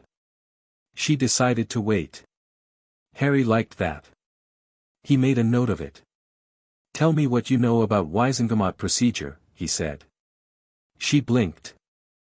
Then she said, "It's a combined legislative and judicial body, oldest continuously operating magical governance structure in Europe. It predates the current ministry by about 600 years, the chief warlock presides over criminal trials, currently that's Dumbledore." She stopped. "Why do you want to know about Wisengamot procedure?" "Because I'm involved in some Wisengamot proceedings," Harry said, "and I'd rather understand the system I'm operating in." "You're 11, she said. "I'm aware," he said. She looked at him for a long moment, and he could see her reassessing, not him specifically, but the shape of the conversation, where it was going, what the real architecture of it was. She was fast, he noticed. Not just knowledgeable fast, but thinking fast. The kind of mind that doesn't just retrieve information but actively works it. "What kind of proceedings?" she asked. "Estate claims," he said. "Multiple. And a wrongful imprisonment petition." He paused. "I'll tell you more when we're at school and I know the space better. But I wanted to ask, are you the kind of person who, when you see real evidence for something, follows it even if the conclusion is uncomfortable?" She frowned. What would be uncomfortable about evidence? "If the evidence pointed at someone everyone respects," Harry said. "If it said that person had been doing something seriously wrong for a very long time. Would you follow it?" Hermione was quiet for a moment, and he gave her the silence because the question deserved it. It wasn't a small question. It was the question that sorted people, not into houses, but into something more important than houses. "Yes," she said finally. "Evidence is evidence. You can't just ignore it because you like someone." "Good," Harry said. He looked back at his book. "Then I'll tell you everything. Just, not yet. I need to see Hogwarts first." She accepted this with the particular grace of someone who is willing to defer when the reason is logical. Then she opened her own book, which was a history of magic, and they read in companionable silence for the better part of an hour, while the countryside ran green and gold outside the window. The compartment door opened again just before the lunch trolley came through, and this time it was Neville, looking windswept, holding Trevor the toad with the mechanical automaticity of someone who has given up being surprised by where Trevor turns up. He spotted Harry, and his shoulders came down about half an inch with relief. "Everywhere else is full," he said. "It keeps not being full in here," Harry said. He gestured to the seat beside Hermione. "Neville Longbottom. Hermione Granger." They nodded at each other. Neville sat. Hermione looked at him with the same quick assessment expression she'd turned on Harry, which Harry was starting to understand was just how she looked at new people, and Neville bore it without shrinking. "You're the one helping Harry," Hermione said, though Harry hadn't mentioned Neville's name. Neville looked at Harry. Harry spread his hands slightly. "I told her the shape of it, not the details." "Yes," Neville said. "And your family's one of the affected ones?" "Yes." Hermione nodded, as if this confirmed a hypothesis she'd been running. "What happened to your parents?" she asked, and her voice had shifted, still direct, but the quality of the directness had changed. Softer underneath. "If that's all right to ask." "They were tortured," Neville said, with the flatness of someone who has said this enough times that the words have worn smooth. "Into insanity. They're at St. Mungo's. They don't know me." He looked at his hands for a moment. "Gran raises me. She talks about them like they might still come back one day. She's been saying that for 10 years. Hermione said, "I'm sorry," and meant it in the specific way that people mean it when they're not performing the words. Neville looked up. "Gran came home from Gringotts differently," he said. "Last month, after Harry and after we found everything out. She didn't talk about it. Just went very quiet for a few days. Then she came into my room and said," he paused. "She said, your father would want this fixed. A beat. That's about as much as I get out of her in terms of emotional communication." Harry said nothing. Some things didn't need response. "She wrote to Greenwall herself," Neville continued. "Added the Longbottom formal claim to the filing. Apparently they had a 15-minute meeting that she described as efficient, which from Gran means she thinks he's competent." "He is," Harry said. "She also sent a letter to 3 other Wisengamot members she knows personally. Just, letting them know that certain matters were going to be coming before the court." He looked at Harry. "She didn't tell them the specifics. Just that they should be present and paying attention. She said you never call a vote before you know the count." Hermione made a small sound that might have been admiration. "Your grandmother," Harry said, "is going to be very useful." "She's going to be terrifying," Neville said. "Which is the same thing." They reached Hogwarts in the dark, which Harry thought was probably deliberate, something about a castle being best seen first in darkness, lit up across a lake, the reflections coming up off the black water, the towers rising against a sky that was too big and too starred to be anything but magic. He stood in one of the boats with Neville and Hermione and a boy he hadn't met yet named Dean Thomas, who was from London and handled the sight of the castle with the particular combination of awe and studied cool of someone who has decided they're not going to be visibly overwhelmed and is not entirely succeeding. Harry watched the castle come closer and felt the ground shifting again, that sense of something enormous and permanent existing for the first time in his direct field of vision. He also thought, Dumbledore is in there. He'd been thinking about that since the train. The moment when he would first see Albus Dumbledore, the real one, not the version on Hagrid's lips or in the history books or in the signatures on 48 years of unauthorized transactions. The actual man. He had spent the train journey also thinking, very carefully, about what his face should do. The sorting went the way it went. Harry watched the other first years go up alphabetically, watched their faces before and after the hat came off, some of them delighted, some relieved, some carefully neutral, and waited with the stillness he'd been practicing all summer. When the hat went on his head, it was nothing like he'd expected. It was dark inside the brim, and then it wasn't. There was a presence, not a voice exactly, more like a thought that wasn't his own, pressing gently against the inside of his mind the way a hand presses a door to test its weight. "Interesting," it said. "I've been called that before," Harry thought back. No, you haven't, the hat said. You've been called the boy who lived, which is not the same thing at all. I have never before been placed on a head that contains the hereditary imprint of 26 magical houses. A pause. Do you know what that feels like from where I'm sitting? Like a lot, I imagine, Harry thought. Like a cord, the hat said. Every house at once. Another pause, longer this time. You could go anywhere. I want you to understand that. Slytherin would make you extraordinary in a different way. Ravenclaw would give you the architecture you're going to need for what comes next. Hufflepuff, Gryffindor, Harry thought. Not because of the house. Because of what the name meant now, because it was on his list, because there was a reason his bloodline carried it, because some things were not about convenience. For the right reasons? The hat asked. Mostly, Harry thought. Mostly is enough, the hat said, and shouted, Gryffindor.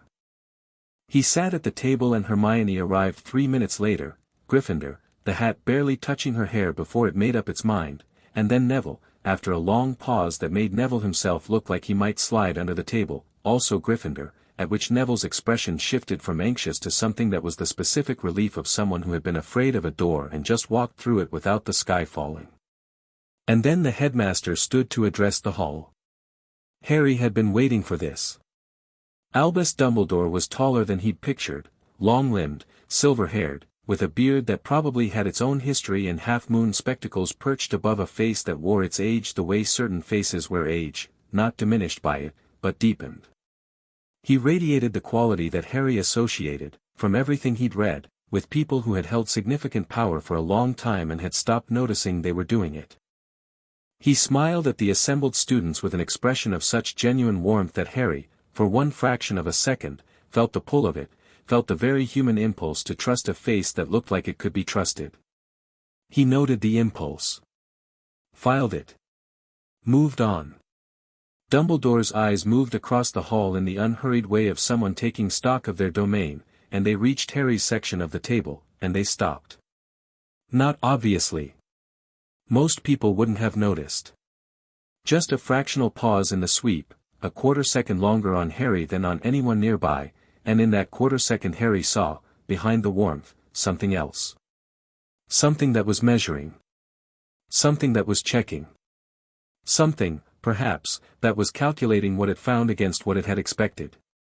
Harry met his eyes and smiled the smile of a boy who was exactly as overwhelmed by Hogwarts as he was supposed to be, and Dumbledore's gaze moved on. When Harry looked sideways, Neville was watching him. Neville had seen the exchange. He gave Harry the smallest possible nod.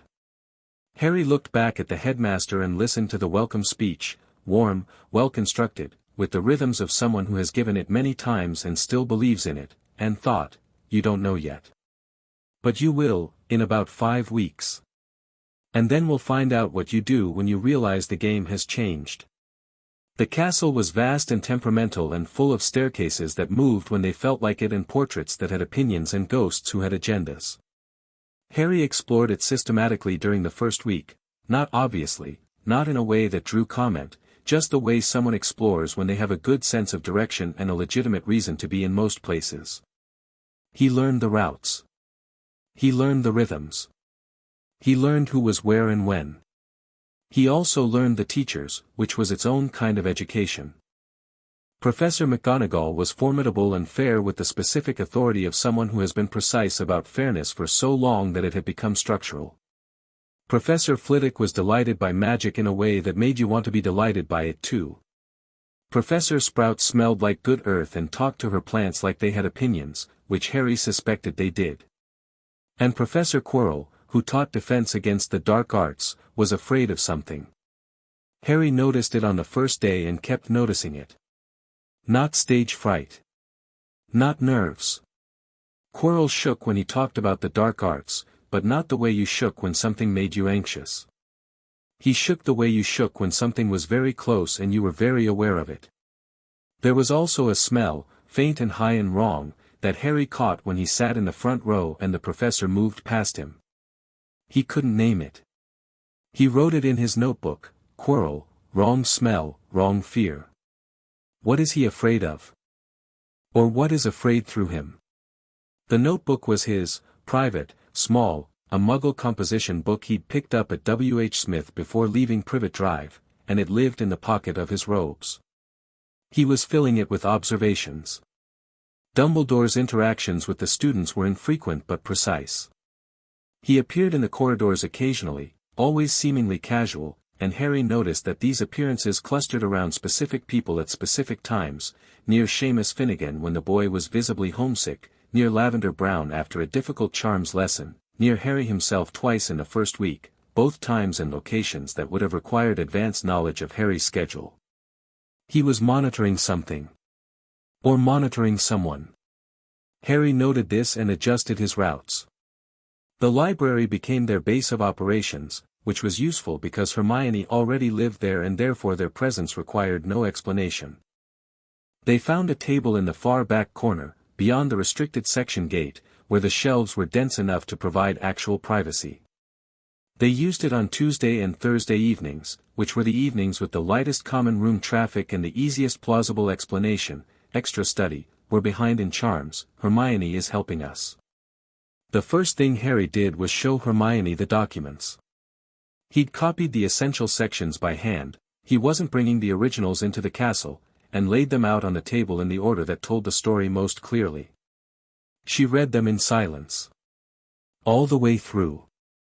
No questions, no interjections, just reading, with the focused quality of someone who is building a picture and wants all the pieces before they speak. When she finished, she stacked the pages neatly, put her hands flat on the table, and said, "The signatures are authenticated by the bank." "Yes," Harry said. Goblin notarial authentication is legally unimpeachable under the 1692 Accord. "Yes. This is actual," she stopped. Restarted. "This is a criminal case. Multiple criminal cases. Fraud, misappropriation of hereditary assets, unlawful imprisonment." She looked at Neville. "Your family's losses specifically are documented going back to 1961, Neville said. "My grandfather's vault. Started with small amounts. Grew over time." Hermione looked at the pages again. "The Wisengamot proceedings. Where are they?" "Filed 6 weeks ago," Harry said. "Sealed pending review. We have approximately 2 weeks before the named parties receive notification. That means Dumbledore gets a letter in 2 weeks." "Yes." She was quiet for a moment. "He's going to try to stop it." "Probably," Harry said. "He's Chief Warlock. He presides over the Wisengamot. He can't dismiss the filings outright, the procedural record at Gringotts is too clear for that, but he can delay, he can challenge standing, he can make the process as slow and difficult as possible." He paused. "Which is why we need to understand what other pressure points exist. Independent bodies he doesn't control. Members of the Wisengamot who had their own losses from the seizures and who might be motivated to act." Hermione looked at him over the pages.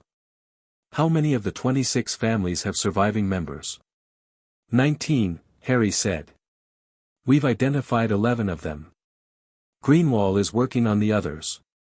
11 families, she said slowly. "If they all filed simultaneously, combined filing," Harry said. "That's the goal.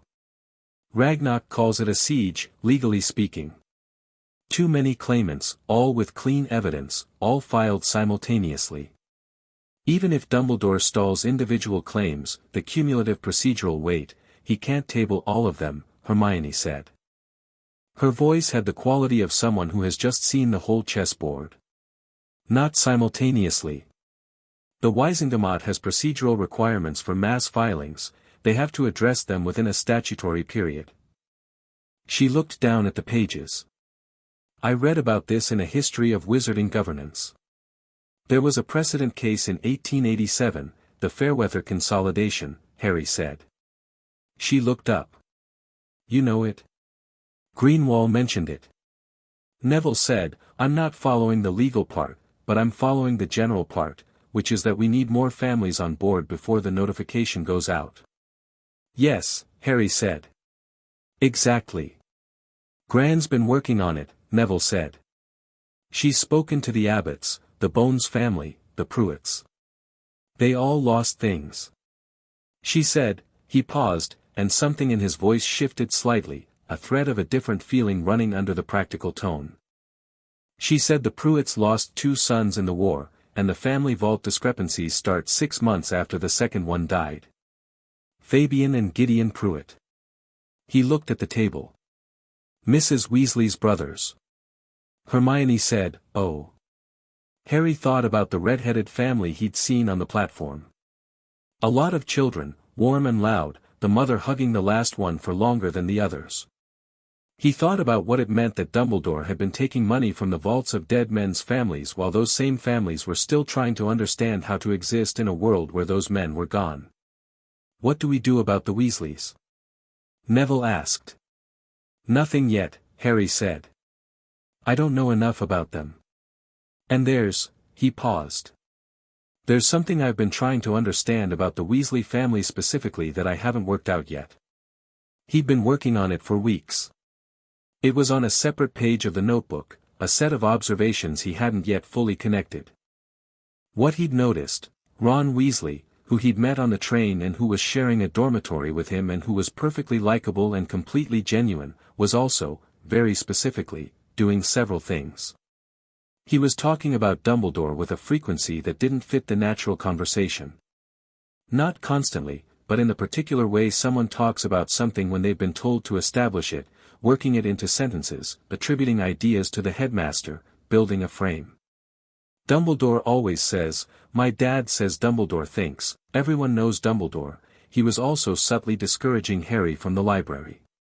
Not obviously. Just, "You study too much, let's go to the common room, the library's boring, Hermione drags you there too often." Small, consistent pressure. The kind of pressure that shapes behavior over time without anyone noticing it's being applied. And he had been, and this was the one Harry had sat with longest because it made him feel something that was adjacent to sad, apparently told, by someone, at some point, to be Harry's friend. Not because he'd been cold-bloodedly assigned to the task. Harry didn't think Ron knew he'd been assigned. But there were moments where Ron's helpfulness had the quality of a set play. Moments where his responses to Harry's questions came a beat too prepared. Ron Weasley was a good person who had been given very specific instructions about Harry Potter without being told that's what they were. Harry thought of what Ragnarok had said, men who are used and men who are complicit can look very similar from the outside. He had not told Hermione or Neville about this yet.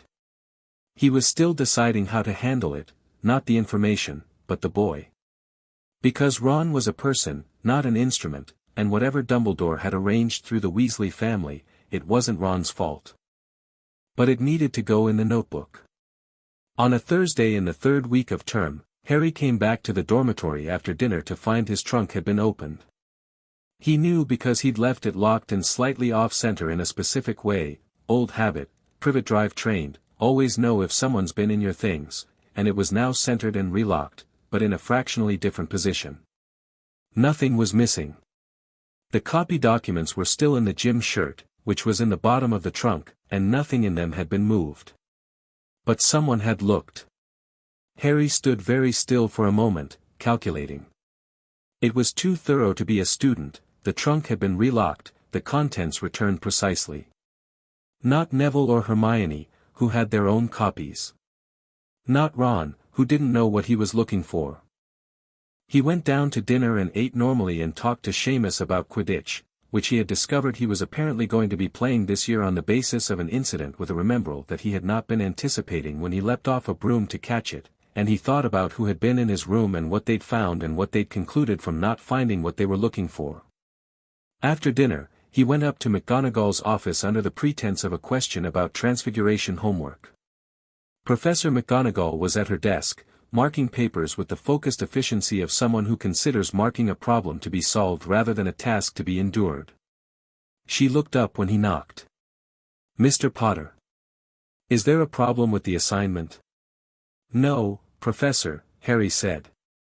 I wanted to ask you something else, if that's all right. Sit down. He sat. He looked at her for a moment, the sharp eyes behind the spectacles, the set of the jaw, the quality of attention she gave everything she looked at, and made a decision. I wanted to ask, he said, whether you know what the 1692 Accord requires of Hogwarts with regard to student financial disclosures. McGonagall set her quill down. The Accord, Harry continued, requires that the head of the school notify incoming students of the mandatory Heir assessment at Gringotts before they begin their first year. In writing, as part of the enrollment documentation. He paused. I didn't receive that notification. Neither did Neville Longbottom. I suspect neither did any student in the last several decades. McGonagall's face was very still. I found out about the assessment from a separate letter sent directly by Gringotts, Harry said. I had it done. The results were, he paused, choosing the word carefully. Significant. The quality of stillness in McGonagall's face was changing. It was the stillness of someone who has just heard a sound that they recognize as the beginning of something they cannot unhear. I'm not asking you to do anything right now, Harry said. I'm not asking you to take a side or act against anyone. I just thought you should know. Because it's your name on the enrollment documentation. And because you're the person in this castle whose integrity I've seen evidence of, directly, in the 3 weeks I've been here. McGonagall looked at him for a long time. How old are you, Mr. Potter? She said. It wasn't a dismissive question. It was genuinely wondering. 11, Harry said. Nearly 12. And how long have you known about these matters? Since my first visit to Gringotts, he said. The end of July. She picked up her quill and then set it down again, which was the most uncontrolled thing he had seen her do. Are you currently engaged in formal legal proceedings? Yes, he said. With proper representation? Cornelius Greenwall, of Edinburgh. She closed her eyes for exactly 2 seconds. Then she opened them and looked at Harry with an expression he hadn't seen before, not the teacher expression, not the head of house expression. Something older than both of those. I am going to need to see the documentation, she said. I thought you might, Harry said. I'll have copies sent through Gringotts, which is the most secure route. They'll be delivered to you directly, sealed with the bank's notarial mark. He stood. Thank you, Professor Potter, she said as he reached the door. He turned. The enrollment documentation you mentioned, she said carefully. The notification about the Heir assessment. I believed it was standard. I believed it was included in the Hogwarts letter. Her voice was precise, each word placed with the deliberateness of someone testing ice. It is important to me that you understand that I believe that. I do understand that, Harry said. And then, because it was true and she needed to hear it, I've thought very carefully about which people in this castle knew and which people were told what they needed to believe. You're in the second group. She looked at him. In the firelight her expression was complicated and difficult to read, and he thought, she's going to have to work something out. Something about who she's been trusting and for how long. That takes time, and it costs something, and it shouldn't be rushed. Good evening, Professor, he said, and left. In the corridor outside, he leaned against the cold stone for a moment. He thought about what it meant to be in a castle built by 4 founders whose titles were on his list, being taught by a woman whose name was going to be tangled up in the documentation whether she wanted it to be or not, while the man who had been managing his life from a distance for as long as his life had existed sat somewhere overhead and didn't know yet that the ground had shifted. He thought about his trunk, and whoever had been in it, and the careful recentering of it that suggested not a student but someone with a reason to be tidy about their search. He thought about Quirrell's wrong smell and wrong fear. He thought about Sirius in Azkaban, and about how 11 years of cold and dark and the things outside the windows could do to a person, and about how the person who put him there was sleeping 6 floors above. He straightened up off the wall, put his hands in his pockets, and started walking back toward Gryffindor Tower with the steady unhurried pace of someone who knows their destination and has no intention of being distracted from it. Somewhere above him, a suit of armor shifted its weight with a soft metallic sound. "Evening," Harry said to it, without looking up. The suit of armor said nothing, which was just good form. He climbed the stairs toward the tower and thought, 2 weeks until the notification goes out. 2 weeks until Dumbledore gets his letter. 2 weeks felt like a lot. It also felt like nothing at all. Chapter 4, Letters Written in Blood. The notification went out on a Monday. Harry knew the exact moment it happened because he was sitting in Charms when the morning post came through, owls banking and diving in the usual controlled chaos of the Great Hall, letters and parcels dropping onto plates and into cups, and he watched, from the corner of his eye, as a single grey owl with Gringotts green ribbon on its leg descended toward the staff table and deposited an envelope in front of Albus Dumbledore. Dumbledore was mid-conversation with Professor Flitwick when it arrived. He looked at the envelope, and the conversation stopped. He didn't open it at the table. He tucked it into his robes with a gesture that was perfectly natural and perfectly controlled, and resumed speaking to Flitwick, and smiled when something was apparently amusing, and ate the rest of his breakfast with the unhurried ease of a man without concerns. Harry looked at his toast and thought, there it is. Beside him, Neville was very carefully not looking at the staff table. Across from him, Hermione had a book open but hadn't turned a page in 4 minutes. "Charms in 10 minutes, Harry said, in a perfectly normal voice. "Has anyone done the practical component of the homework?" "Done mine," Hermione said. "I did most of mine," Neville said. Ron, beside Neville, launched into a description of his own attempts at the Wingardium Leviosa homework that took them out of the Great Hall and most of the way to Charms, and Harry listened and responded appropriately and spent the entire walk monitoring the periphery of his attention for anything that moved differently than it should. Dumbledore came to find him that afternoon. Not confrontationally. Not dramatically.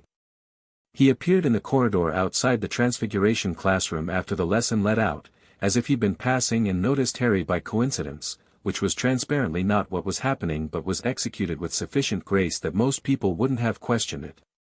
"Harry," he said warmly, first name, deliberate, the particular intimacy of a name used without being earned. "Do you have a moment?"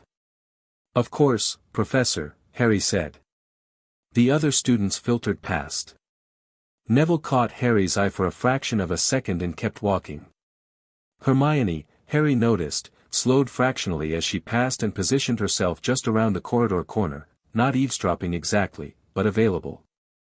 He appreciated the instinct. Dumbledore gestured toward a window alcove, the theatrical preference for privacy that powerful people develop because they never have to explain why they want it. Harry went. Up close, Dumbledore was even more precisely constructed than he was at a distance. The warmth in his eyes was real. Harry didn't think it was performed, but behind it was something that was running calculations with the focused attention of a very sophisticated machine. The eyes that had stopped on Harry at the sorting weren't performing warmth now. They were working. "I understand you visited Gringotts this summer," Dumbledore said. "In addition to your initial school shopping trip." "A couple of times, yes," Harry said. The ease in his own voice still surprised him sometimes. "I had some account matters to sort out." "Of course," Dumbledore said, with the particular benevolence of someone managing an exchange they have entirely under control. "Gringotts can be quite overwhelming for a first-time visitor. So much information, all at once." He smiled. "If you had questions about your family's financial arrangements, you could always have come to me. I've had oversight of your family trust since your parents passed. I'm very familiar with the details." "I know," Harry said. "I found that in the documentation." A pause. The calculation behind the warm eyes shifted gear. "I must say," Dumbledore said, still warm, still easy, "some of what Gringotts presents to young account holders can be rather alarming at first glance. Numbers without context. Historical records that require a great deal of background knowledge to interpret correctly." He looked at Harry with the focused gentleness of a man delivering a message wrapped in concern. "I would be very happy to help you make sense of any of it." The goblin perspective on human magical heritage can be limited. The goblin perspective is backed by 48 years of notarized transaction records, Harry said pleasantly. The warmth in Dumbledore's expression didn't disappear. It adjusted. Like a lens refocusing. You've had legal advice, Dumbledore said. I have a solicitor, yes, Harry said. Cornelius Greenwall. He's very good. Dumbledore looked at him, really looked, for the first time in the conversation, in a way that dropped some of the theater of it. Harry met the look without flinching and without challenge, just the steady open attention of a boy with nothing to hide, which was exactly what he wanted to project, because projection was half of everything. Harry, Dumbledore said, and his voice had shifted, quieter, the warmth now doing different work, the work of genuine feeling rather than managed impression. I want you to know that everything I have done, in relation to your family, your inheritance, your protection, everything has been done with your best interests at heart. Sometimes the greater good requires difficult choices. Choices that can look, on the surface of a document, like something other than what they are. I'm sure that's true, Harry said. That's why there's a court process. So the full context can be understood by people who are qualified to evaluate it. Dumbledore was quiet for a moment. You're a remarkable young man, he said at last, and meant it, which was somehow the most complicated thing about the entire exchange. Thank you, Harry said. Was there anything else, Professor? I have homework. He held the gaze for a beat longer. Then he nodded pleasantly and walked back down the corridor, turned the corner, and found Hermione flattened against the wall with an expression of extraordinary intensity. I heard, she said very quietly. Good, Harry said. He's going to move against the filings, she said. Something procedural, he'll challenge your standing as a minor, or challenge the Gringotts authentication method, or, probably all three, Harry said. Greenwall's expecting it. That's what we talked about on Saturday. Neville materialized from around the next corner, which meant he'd circled around the moment he saw the conversation happening. How did he seem, he asked. Harry thought about it honestly. Worried, he said. But not panicked. He still thinks he can manage it. He started walking. He thinks I'm a child who stumbled into something he doesn't fully understand and can be guided back to the correct conclusion. What corrects that assumption? Neville asked. The Wisingamot hearing, Harry said. When he walks in and finds out how many families are on the filing. Hermione found the answer to a question Harry had been sitting with for 3 weeks, and she found it the way she found most things, by reading the right book at the right moment and having the architectural mind to understand what she was looking at. She came to the library table on a Thursday evening with a copy of Wizarding Britain, Governance and Law, 1600 to present open to a page she'd marked with 4 separate bookmarks, which meant it was important. The Loyalty Charm Protocol, she said, setting it down and pointing to a dense paragraph near the bottom of a page on wartime governance measures. It was authorized as an emergency measure in 1942, during the Grindelwald conflict. It allowed the Wisingamot to authorize specific individuals to place mild compulsion enchantments on persons of strategic importance, for the purpose of ensuring their cooperation with the war effort. She looked up. It was supposed to expire at the end of the conflict. It didn't expire, Harry said. It was never formally repealed, Hermione said. It's still technically active law. And under its provisions, she turned the book so he could read. Authorized individuals could place loyalty-adjacent compulsion charms on, quote, persons whose cooperation is deemed essential to the greater good of magical Britain. Harry read the paragraph. Then he read it again. Then he looked up and said, who was authorized? The authorization list from 1942 has 7 names on it, Hermione said. 4 of them are dead. 1 defected to Grindelwald in 1943. 1 retired from public life in 1961. She paused. 1 is still active. Dumbledore, Neville said. He was 22 in 1942, Hermione said. He was on the list because he was already considered the most talented active combatant Britain had. He would have had continuous authority under the protocol from then until, she spread her hands. There's no until. The law's still there. Harry sat back. Think about what that means, Hermione said, and her voice had the quality of someone who has been thinking about it for several hours and is still not entirely comfortable with what they found. Anyone Dumbledore deemed essential to his concept of the greater good. Anyone whose cooperation he needed. She paused. The Weasleys have been close to Dumbledore for 30 years. They've always been his strongest supporters. Their children always end up in Gryffindor. They've always been exactly where he needs them to be. Neville said, very carefully, "Are you saying, I'm not saying anyone's been controlled," Hermione said quickly. "I'm saying the mechanism exists. I'm saying we don't know. And I'm saying that the way to find out is to run a magical signature check, which Gringotts can do, because the bank's authentication magic can detect trace compulsion signatures in blood samples." She looked at Harry. "You'd need to ask them specifically to check for active protocol-era enchantments." Harry was quiet.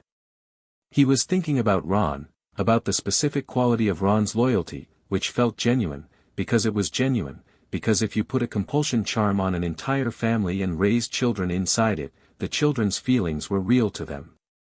They'd never known anything else. That wasn't Ron's fault. That wasn't any Weasley's fault. But it meant that when Dumbledore looked at the Weasley family, what he saw was an instrument. 7 children and 2 parents, real feelings and genuine loyalty, but built on a foundation they didn't know about and hadn't chosen. That made Harry angry in a way that was cold and specific and not going anywhere. "Write to Ragnarok," he said. "Ask about the signature check. And ask Greenwald if the loyalty charm protocol can be included in the Wisengamot filing as a separate count." He paused. "It should be. It's the same pattern, the same person, the same mechanism, the same justification. The greater good." He said the phrase with a flatness that contained everything. "We don't accuse specific families. We document the protocol's use and leave the implications to the court." Hermione nodded, already reaching for parchment. Neville said, "Are we going to tell Ron?" Harry thought about this for a long moment. "Not yet," he said. "When we tell him, it needs to be in a way that makes clear it wasn't his fault and that we're not using it against his family. If we do it before the hearing, Dumbledore hears about it through Ron before we're ready." He looked at the table. "After the hearing. When it's already on the record and there's nothing to be done except understand it."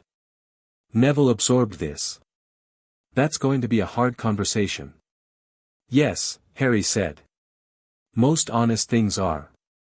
McGonagall came to find them on a Friday.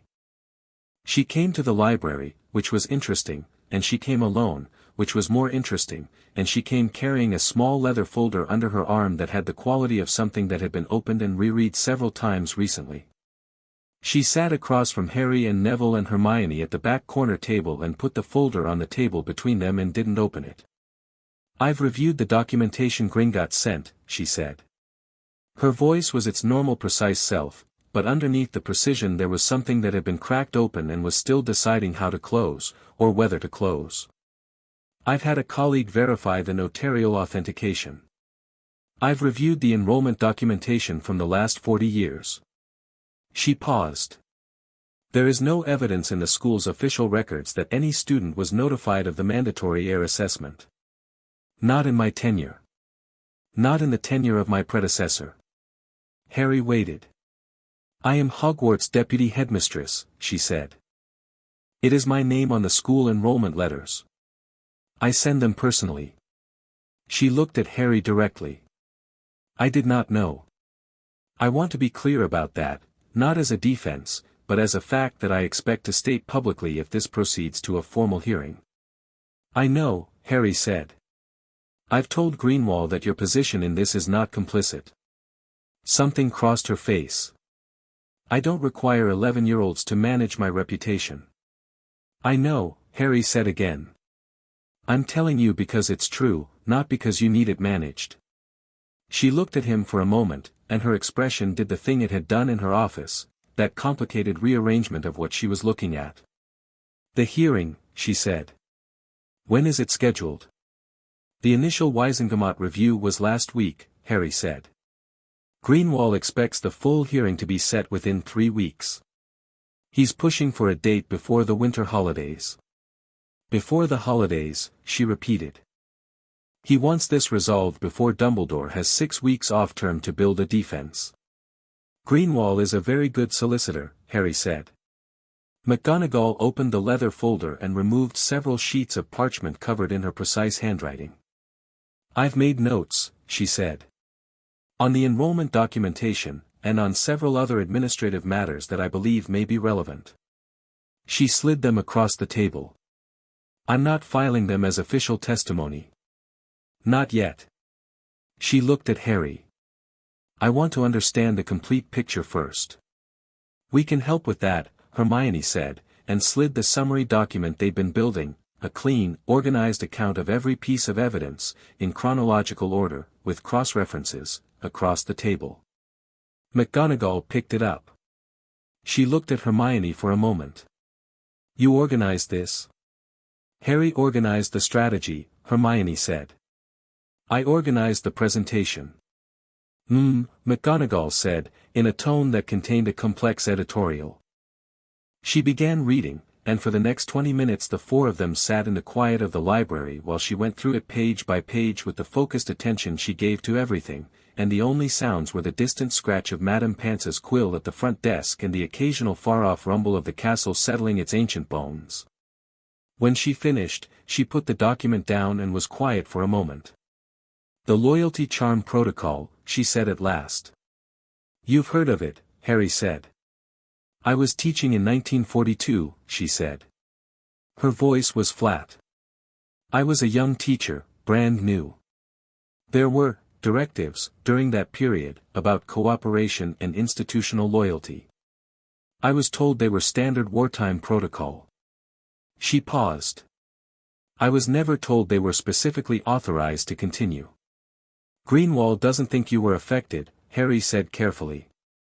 The signature check, we haven't run the full version yet, but there are markers in your documented positions over the years that don't match the compulsion profile. Markers, she said drily. I'm relieved to be marked as independently obstinate. That's not, Neville started. I know, she said, and almost smiled. It was a complicated expression, something wry and sad at the edges. She looked at Harry. What do you need from me? Right now? Harry said.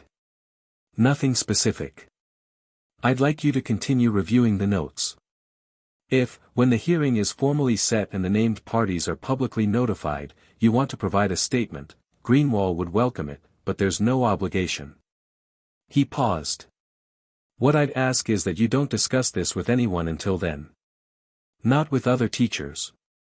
Not with the headmaster. She looked at him over her spectacles. You're asking me to deceive Dumbledore. I'm asking you to withhold information for 3 weeks, Harry said. The same way he's withheld information from everyone in this castle for decades. A pause. That's a fair point, she said quietly. Even if I don't love it. I know, Harry said. She gathered her notes, closed her folder, stood. Mr. Potter, she said at the door. Miss Granger. Mr. Longbottom. A pause. Do your homework. When she left, Hermione released a long breath. She's going to testify, she said. Not because I asked her to, Harry said. Because she looked at the evidence and she couldn't not. Neville was looking at the door where McGonagall had gone. Do you think she's upset, he said. Not about the hearing. They all understood that. I think she trusted someone for 40 years, Harry said. And that's not a small thing to discover was built on incomplete information. He paused. I think she's working it out. Let her. The confrontation with Dumbledore came on a Tuesday, 2 weeks after the first. Not with Harry directly. This time it was with Augusta Longbottom, who had come to the school for a brief visit under the pretense of a routine parental meeting, and whose meeting with Dumbledore was, by every institutional definition, a perfectly normal administrative exchange between a school headmaster and a student's guardian. Harry knew about the meeting afterward through Neville, who got a letter from his grandmother the next morning that was 2 inches long and written in handwriting that had been controlled with significant deliberate effort. The meeting was instructive, she had written. He was gracious, and warm, and concerned, and he explained, in considerable detail, for the better part of an hour, why the Gringotts documents were not what they appeared to be, why the solicitor we'd retained had a history of frivolous Wisengamot filings, why the stress of your parents' situation had perhaps led me to grasp at false comfort, and why the real priority was your education and stability. He was very persuasive. He was also the person whose signature appears on 18 withdrawals from your grandfather's vault between 1961 and 1968, for a total of 42,000 galleons. I told him I would take his concerns under advisement. I then went directly to the Ministry Hall of Records and filed a formal complaint with the Wisengamot Clerk's Office, which is now the 5th filing in the consolidated case and which includes a personal affidavit from me regarding the meeting, including the specific arguments he used, for the record. Your grandmother is not someone who is managed, Neville. Make sure you remember that. Neville read this letter 3 times, and each time he looked slightly different. The 3rd time he looked like someone who had just understood something about their family that they would carry for the rest of their life. She went to the ministry right after meeting with him, Hermione said. She brought a quick quotes quill to the meeting, Neville said. In her handbag. She transcribed the whole conversation. He looked up. I think she expected him to try something.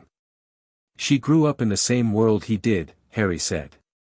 She's seen 40 years of the greater good. She knew. Greenwall's letter arrived on a Friday, 4 weeks into term. It was short, because Greenwall wrote short letters on the grounds that long letters contained unnecessary words, and the letter said, full Wisengamot hearing confirmed for December 14, 11 families represented in consolidated filing. Combined claim value, 37.4 million galleons, 16 properties, 44 hereditary titles, 219 individual Wisengamot voting proxies.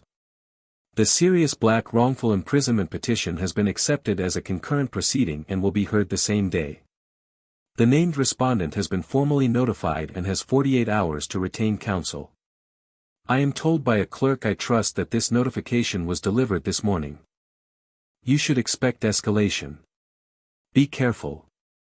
See, Greenwall. Harry read it in the dormitory before breakfast, sitting on the edge of his bed in the grey morning light with Hedwig asleep on her perch and Ron still snoring in the opposite bed. December 14, 7 weeks. He thought, 37 million galleons. He thought about what that meant in terms of the breadth of what Dumbledore had done, not just from the Potters, not just from one family, but from 11, systematically, for nearly 5 decades. Most of it had gone to Dumbledore directly. Some had been redistributed to the Malfoys through property transfers that Greenwall was now also challenging. Some had simply been invested in the machinery of the wizarding world in ways that made Dumbledore's institutional authority self-perpetuating and very difficult to question. Build yourself deep enough into the foundations and it starts to feel like you are the foundations. He put the letter away and went down to breakfast. The escalation came that afternoon. It came through the ministry, which Harry supposed he should have expected. A junior ministry official arrived at Hogwarts, on what was officially a routine inspection, on what was practically a message, and requested a meeting with Professor Dumbledore, after which Dumbledore requested a meeting with Harry, after which Harry sat in the headmaster's office for the second time. Dumbledore's office was everything Harry had expected it to be, circular, warm, full of curious instruments and portraits of old headmasters and the particular atmosphere of a room that has been someone's for a very long time and contains the accumulated weight of that. The silver instruments made small noises. The portraits were watching. Fawkes was there, on his perch, the phoenix, vivid and warm, who turned one bright eye on Harry when he came in and made a sound that was not quite a song, low and wondering. Harry looked at Fawkes for a moment. He thought, even the bird is real. That was the thing about Dumbledore that kept catching him, nothing about the man was fake. His love for the school was real. His care for the students was real. Fawkes chose him and stayed, and phoenixes, as far as Harry had been able to determine, did not choose terrible people. It was possible to be genuinely good in many ways and still cause great damage. Harry had thought about this a lot. "Sit down, Harry," Dumbledore said. Harry sat. Dumbledore didn't sit. He stood by the window, which was either a power move or habit or both, looking out over the grounds in the grey afternoon. "I've been notified that I am the named respondent in a Wisengamot proceeding," he said. "I expect you know that." "Yes," Harry said. "I want to tell you something," Dumbledore said. He turned from the window, and his expression was not what Harry had expected. It was careful. Stripped of some of its usual performance. What was left underneath was something that looked like genuine tiredness, and genuine feeling, and the particular expression of a man who has been carrying something heavy for a long time and is deciding whether to set it down. "I'm listening," Harry said. "When your parents died," Dumbledore said, "I had hours to make decisions that should have taken weeks. Your father's guardian documentation named Sirius Black. Sirius Black had, hours earlier, been identified by 3 senior Aurors as the Order traitor. I was told, I believed, based on what I was told, that he had given Voldemort your parents' location. I acted on that belief." "Without a trial," Harry said. "Without a trial," Dumbledore said quietly. "The decision was mine. The emergency wartime powers existed. I used them. It was wrong, in hindsight, and I have lived with that." "And the vaults?" Harry said. "The 26 houses? The 48 years of withdrawals?" Dumbledore returned to his chair. He sat. He looked at his hands briefly, an uncharacteristic gesture, small and human. "The vault authority was given to me as an emergency measure during the Grindelwald conflict," he said. "It allowed me to fund the resistance. It allowed me to keep people alive, to run operations, to protect." He paused. "I continued to use it. When the war ended. When the next war came. The money funded the Order of the Phoenix. It funded intelligence networks. It kept people safer than they would otherwise have been. With money that wasn't yours," Harry said. "With resources that were sitting in sealed vaults," Dumbledore said, "doing nothing, while the families they theoretically belonged to were either dead or in no condition to access them. Or in Azkaban without a trial," Harry said. A pause. "Yes," Dumbledore said. "I know how it sounds." "I don't think you do," Harry said, and his voice was still level, because anger was only useful when it was pointed at something specific. "I think you know how it looks on a document. I don't think you know how it sounds to someone who grew up in a cupboard under the stairs while his family's money funded someone else's decisions about what the world should look like." Dumbledore looked at him. "I know you believe you did what was right," Harry said. "I know you believe the greater good is a real thing that justifies difficult choices. I'm not here to tell you you're a bad person." He paused. "I'm here because the law requires it, and because 37 million galleons belongs to 11 families who lost people and lost things and were never told why, and because Sirius Black has been in Azkaban for 11 years for a crime he may not have committed, and because at some point, a decision made for the greater good has to be tested against whether the people it was made about had any say in it." Dumbledore was quiet for a long time.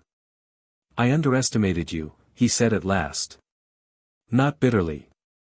With something that was closer to a rueful acknowledgement. "Everyone does," Harry said. "It's a habit. What do you want from this?" Dumbledore said. "Not the legal process, I understand the legal process.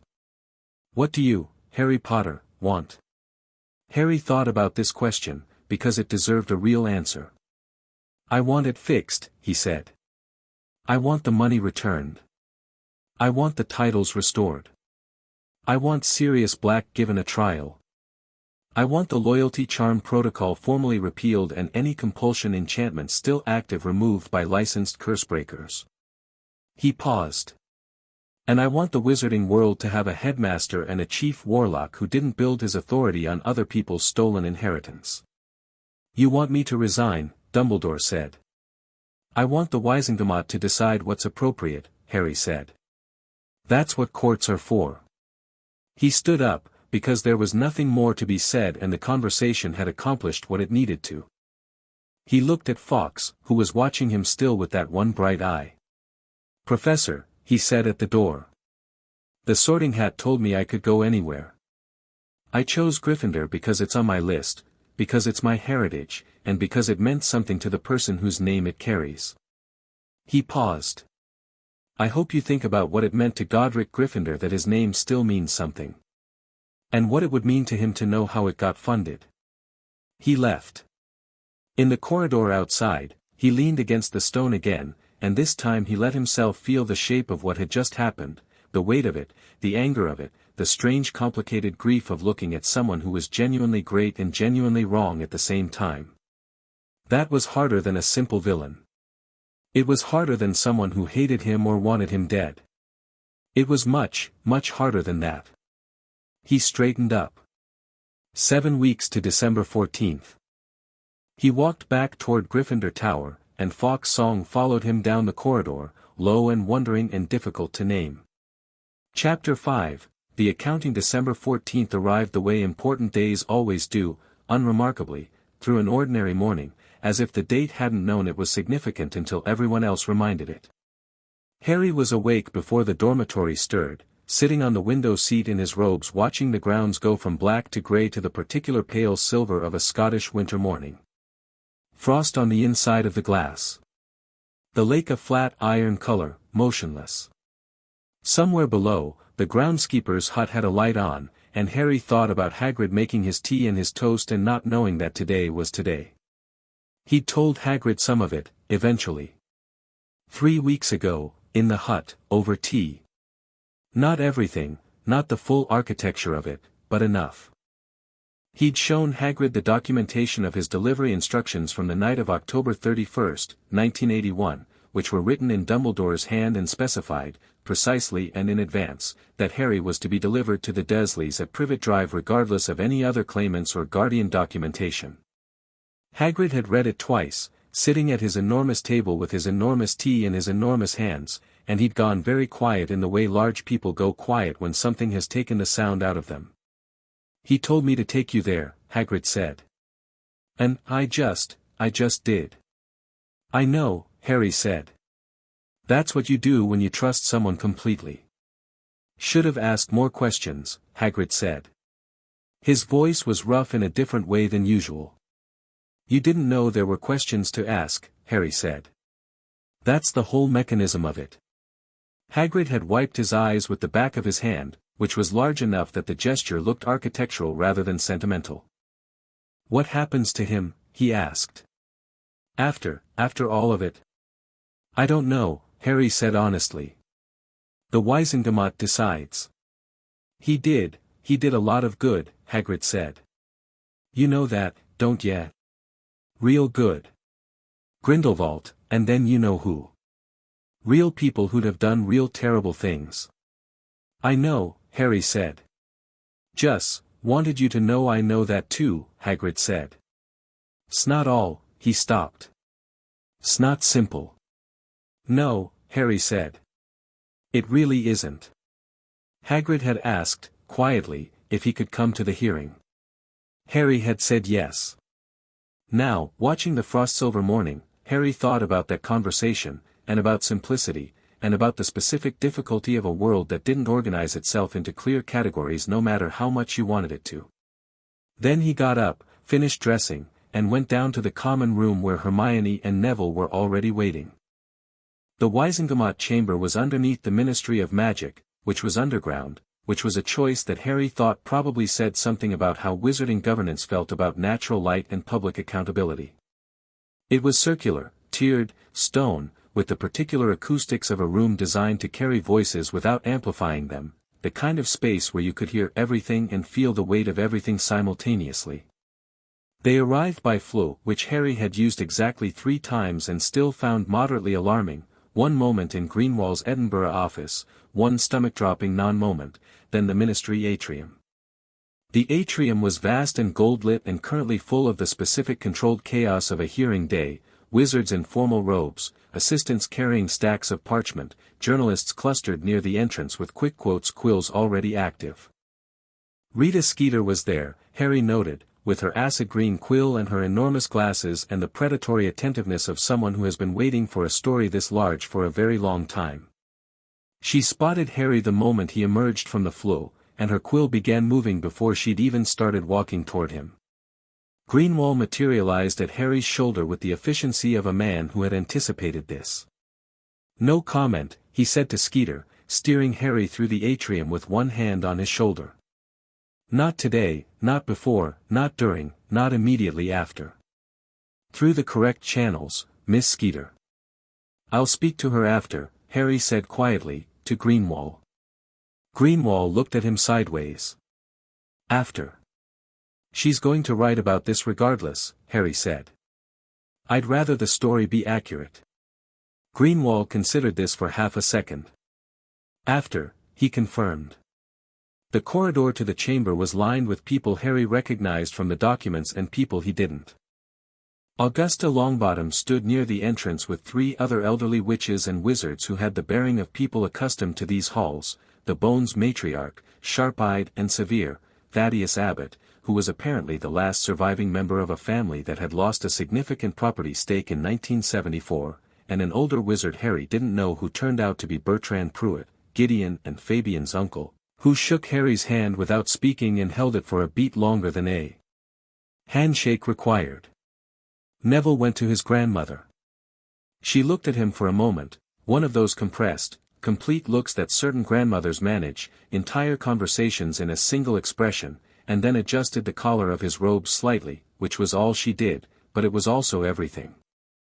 Hermione stood beside Harry, looking at the chamber entrance. "How many seats does the Wizengamot have?" she asked. 50, Harry said. 32 voting members present today, according to the clerk's list Greenwall got this morning. "Dumbledore needs 16 to block anything," she said. "Does he have them?" "He had them a month ago," Harry said. "We don't know what he has today." She nodded, doing her own arithmetic. Harry watched her face, the focused concentration of it, the way she was running scenarios, and thought, in a different life, one where she'd been guided toward comfortable certainties instead of awkward truths, she might have been exactly the kind of person who ended up administering the system they were currently challenging. Instead she was here. The difference was what she did when evidence conflicted with authority. He was very glad she was here. The chamber seated them in the claimants' gallery, a curved row of benches facing the main floor where the Wizengamot members sat in their tiered seats. Greenwall was at the advocates' table, surrounded by more organized parchment than Harry had previously seen in one location. Across from him, at the respondents' table, sat a wizard Harry didn't recognize, tall, silver-haired, with the precise posture of a barrister in a system that valued precision. Dumbledore was not there yet. Harry scanned the Wizengamot seats. He recognized Madame Bones, he'd read about her, the head of magical law enforcement, a woman whose reputation for impartiality was apparently the sort of reputation that other people's reputations were compared against unfavorably. She was looking at the claimants' gallery with the expression of someone conducting an assessment. Their eyes met briefly. She nodded, once, without expression. Harry nodded back. 3 seats from her was Cornelius Fudge, the Minister for Magic, who had the look of a man who had been hoping this day would somehow not arrive and was now processing the fact of its arrival with poorly managed dismay. He kept looking at the chamber entrance. The chamber entrance, when Dumbledore finally came through it, produced the particular atmospheric shift that powerful people produce in rooms that know them. Not the whole chamber, but enough. Enough heads turning, enough unconscious straightening, enough of the particular human response to someone who has occupied significant space for a long time. He was wearing formal Wizengamot robes, deep plum, the chief warlock's chain at his throat, and he moved to his position at the front of the chamber with the ease of someone who has done this hundreds of times, who knows every stone of this room. He looked at the claimant's gallery as he settled, and his eyes found Harry. Harry was looking directly at him. Neither of them looked away. Then the session opened. Greenwall had spent 40 years in courtrooms, and it showed in the specific economy of his movement, no wasted gesture, no redundant word, everything directed at a precise target. He opened by establishing the procedural record, which took 11 minutes and involved the submission of 43 documents in an order so logical it was almost musical, and by the time he'd finished, the shape of the case was in the room like a physical thing. The respondent's barrister, his name was Harwick, and he was very good, opened with the standing challenge, as Harry had predicted. Under Section 12 of the Wisengamot Civil Procedure Rules, an underage claimant required a recognized adult guardian to file on their behalf. The claimant, Harry James Potter, is 11 years of age, Harwick said. He has no recognized guardian, he has a recognized guardian, Greenwall said. Sirius Oran Black, as documented in the Potter family guardianship instrument filed with Gringotts in 1979 and updated in 1981. We submit that instrument now as Exhibit 44. Sirius Black is a convicted criminal, Harwick said. Sirius Black has never been convicted of anything, Greenwall said. He was incarcerated under emergency wartime provisions in November 1981, at which point the Wisengamot was specifically authorized, under its own procedures, to confirm or overturn the incarceration within 6 months. That confirmation never occurred. He turned to the members. We submit the relevant ministry judicial records, or rather, the absence of relevant ministry judicial records, as Exhibit 45. The murmur that went through the chamber at that was not loud, but it was significant. It was the murmur of people who had assumed a trial had occurred, discovering that their assumption had no foundation. Madame Bone's expression had gone very still in a way that meant she was paying a different quality of attention. Harwick recovered smoothly. The emergency provisions, expired in December 1981, Greenwall said. Sirius Black has been detained without legal basis for over a decade. The petition for his immediate release and formal arraignment is concurrent filing Exhibit 46. The petition requests emergency Wisengamot action today, on the grounds that each additional day of unlawful detention compounds the damage. He sat down. The chamber digested this. Fudge whispered something to the wizard beside him. Augusta Longbottom, in the claimant's gallery, sat with her handbag on her lap and her expression precisely calibrated to contain everything she was feeling without showing any of it, which was an extraordinary skill that Harry filed away with admiration. Harwick shifted strategies. The financial claims, he said. The claimant alleges that vault withdrawals conducted by Professor Dumbledore were unauthorized. We submit that the 1942 Emergency Finance Protocol authorized Professor Dumbledore to access sealed hereditary estates for purposes of wartime resistance, Greenwall said. We agree. The authorization is documented. The wartime period ended September 2, 1945. He produced another document. The withdrawals continued until, according to our most recent exhibit, last August. Exhibit 47 is a complete transaction ledger covering 81 years of banking activity, authenticated under the Gringotts notarial seal. The transactions made under the wartime authorization period total 1,200,000 galleons across all affected accounts. The transactions made after the authorization period expired total, he paused, and Harry thought, Greenwall knows exactly what he's doing with that pause. 8,212,000 galleons. The chamber was very quiet.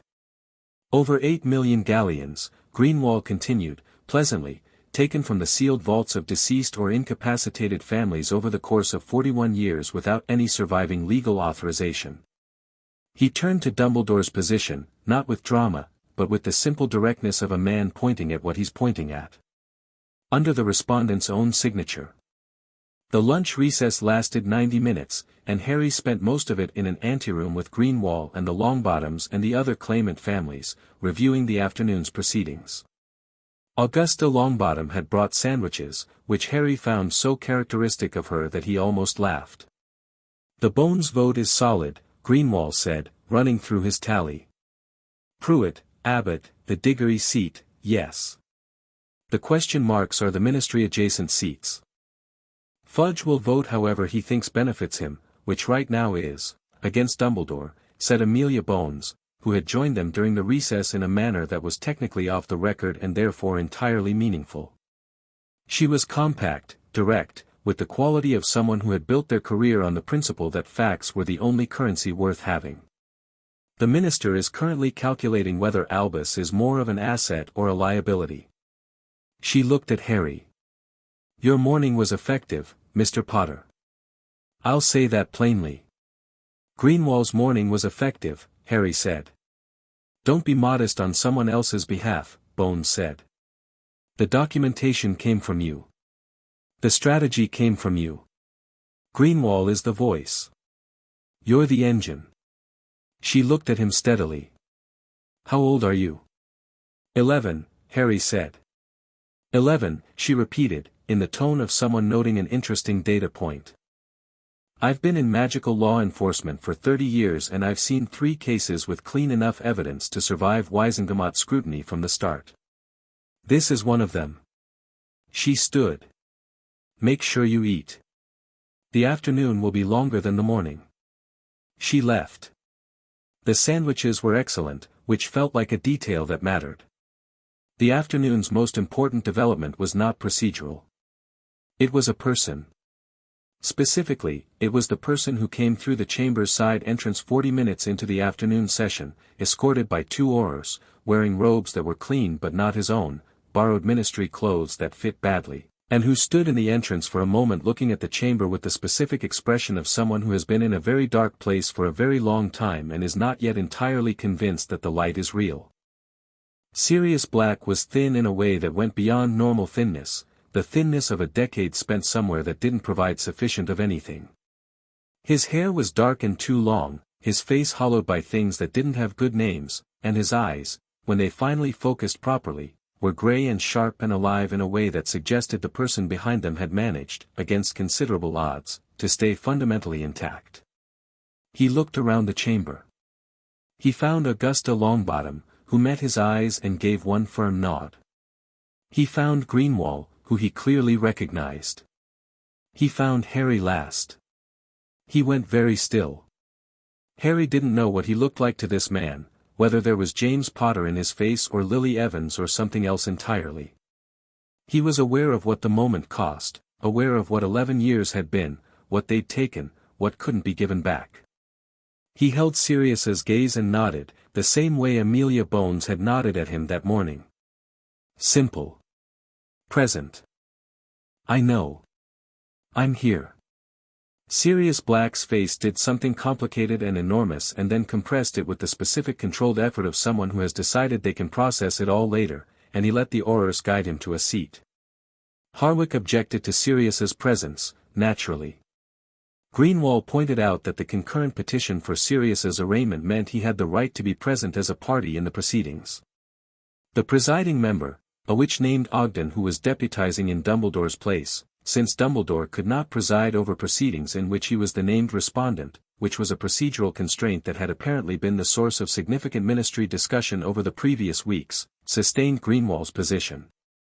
Dumbledore, seated now in the witness area rather than the chief warlock's chair, watched Sirius's arrival with an expression that was, for the first time today, difficult to read.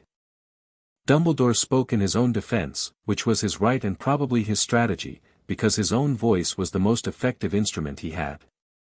He was clear and organized and completely honest about most of it, which was the approach of a man who understood that partial honesty in the presence of complete documentation is more credible than denial. He described the wartime period, and what the funds had paid for, and he was specific and detailed and the chamber listened because the history was real. He described networks that had kept people alive. He described intelligence operations that had prevented attacks. He described the Order of the Phoenix and its funding and why, during the First War and then the Second, he had believed the use of sealed funds was justified.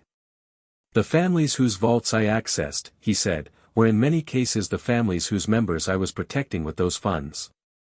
The Pruitts. The Longbottoms. The Potters themselves. His voice was steady. I do not ask the court to conclude that what I did was without consequence. I ask the court to understand the context in which it was done. He paused. I ask you to consider what magical Britain would look like today if those operations had been underfunded. If the Order had lacked the resources to run the intelligence networks that identified Death Eater movements. If the protections placed on key families had been insufficient. He looked at the chamber. I have made choices that a court of law must now evaluate. I accept that evaluation.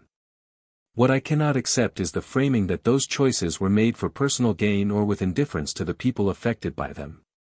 He was, Harry thought, genuinely moving. Not performing the feeling was real. The belief was real.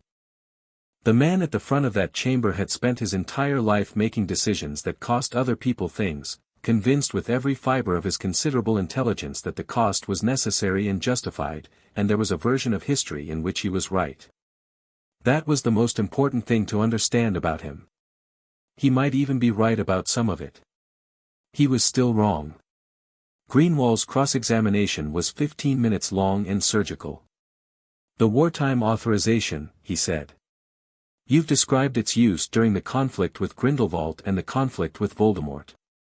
He consulted his notes. Can you describe for the chamber what specific emergency justified the withdrawal from the Longbottom secondary vault in March of 1989? 7 years after the end of the second conflict. A pause. Or the withdrawal from the Peveril estate account in November of 1993. Silence. Or the 16 withdrawals made from the Consolidated Potter Trust account between 1985 and 1991, during which period the primary threat to magical Britain was considered resolved, the Order of the Phoenix was disbanded, and the fund's stated wartime purpose had ceased to exist. Dumbledore said, the funds were used for ongoing protective and intelligence operations. Protective of whom? Greenwall asked. Of magical Britain generally. Can you name a specific operation funded by any of those 16 withdrawals? Dumbledore was quiet. The respondent is unable to name a specific operation, Greenwall said, to the chamber rather than to Dumbledore. The bank's records show those funds were transferred to accounts held in the respondent's personal name, from which they were used for a variety of purposes including, we have the documentation, significant personal expenses. He held up a sheet. Property renovations at the respondent's private residence in Godric's Hollow. A commission for a portrait of the respondent by the artist Mallory Fitch, 1987. A contribution to the endowment of the Dumbledore wing of the Magical Artifacts Museum, 1990. He set the sheet down. The greater good apparently includes portraiture and museum wings. It was the first moment in the entire day that Greenwall allowed himself any edge, and he used it precisely enough that it landed and stopped, without pushing further. Dumbledore did not respond. The vote on the financial claims took 40 minutes, because each of the 23 restorable accounts required individual confirmation. Harry sat through all 40 minutes without moving, because the alternative was pacing, and pacing was not useful. 23 for. 6 against. 3 abstentions. 23 of the 26 hereditary accounts formally restored. The chamber moved to the wrongful imprisonment petition. This one was simpler, legally, because there was genuinely nothing to counter. The absence of a trial record was not a matter of interpretation. It was an absence. Something was not there that was required to be there, and it had not been there for 11 years, and no amount of wartime emergency authorization covered it because the emergency provision specifically required review within 6 months and the review had not happened and someone had to have ensured the review did not happen and the person authorized to convene such reviews was the chief warlock of the Wizengamot. The vote was 31 for, 1 against, 0 abstentions. Sirius Black was to be released immediately. A formal arraignment would be scheduled within 60 days, at which point the actual evidence against him, if any existed, would be assessed by a proper tribunal. Sirius was sitting 3 rows from Harry in the gallery. When the vote count was read, he put his face in his hands and stayed that way for a long moment.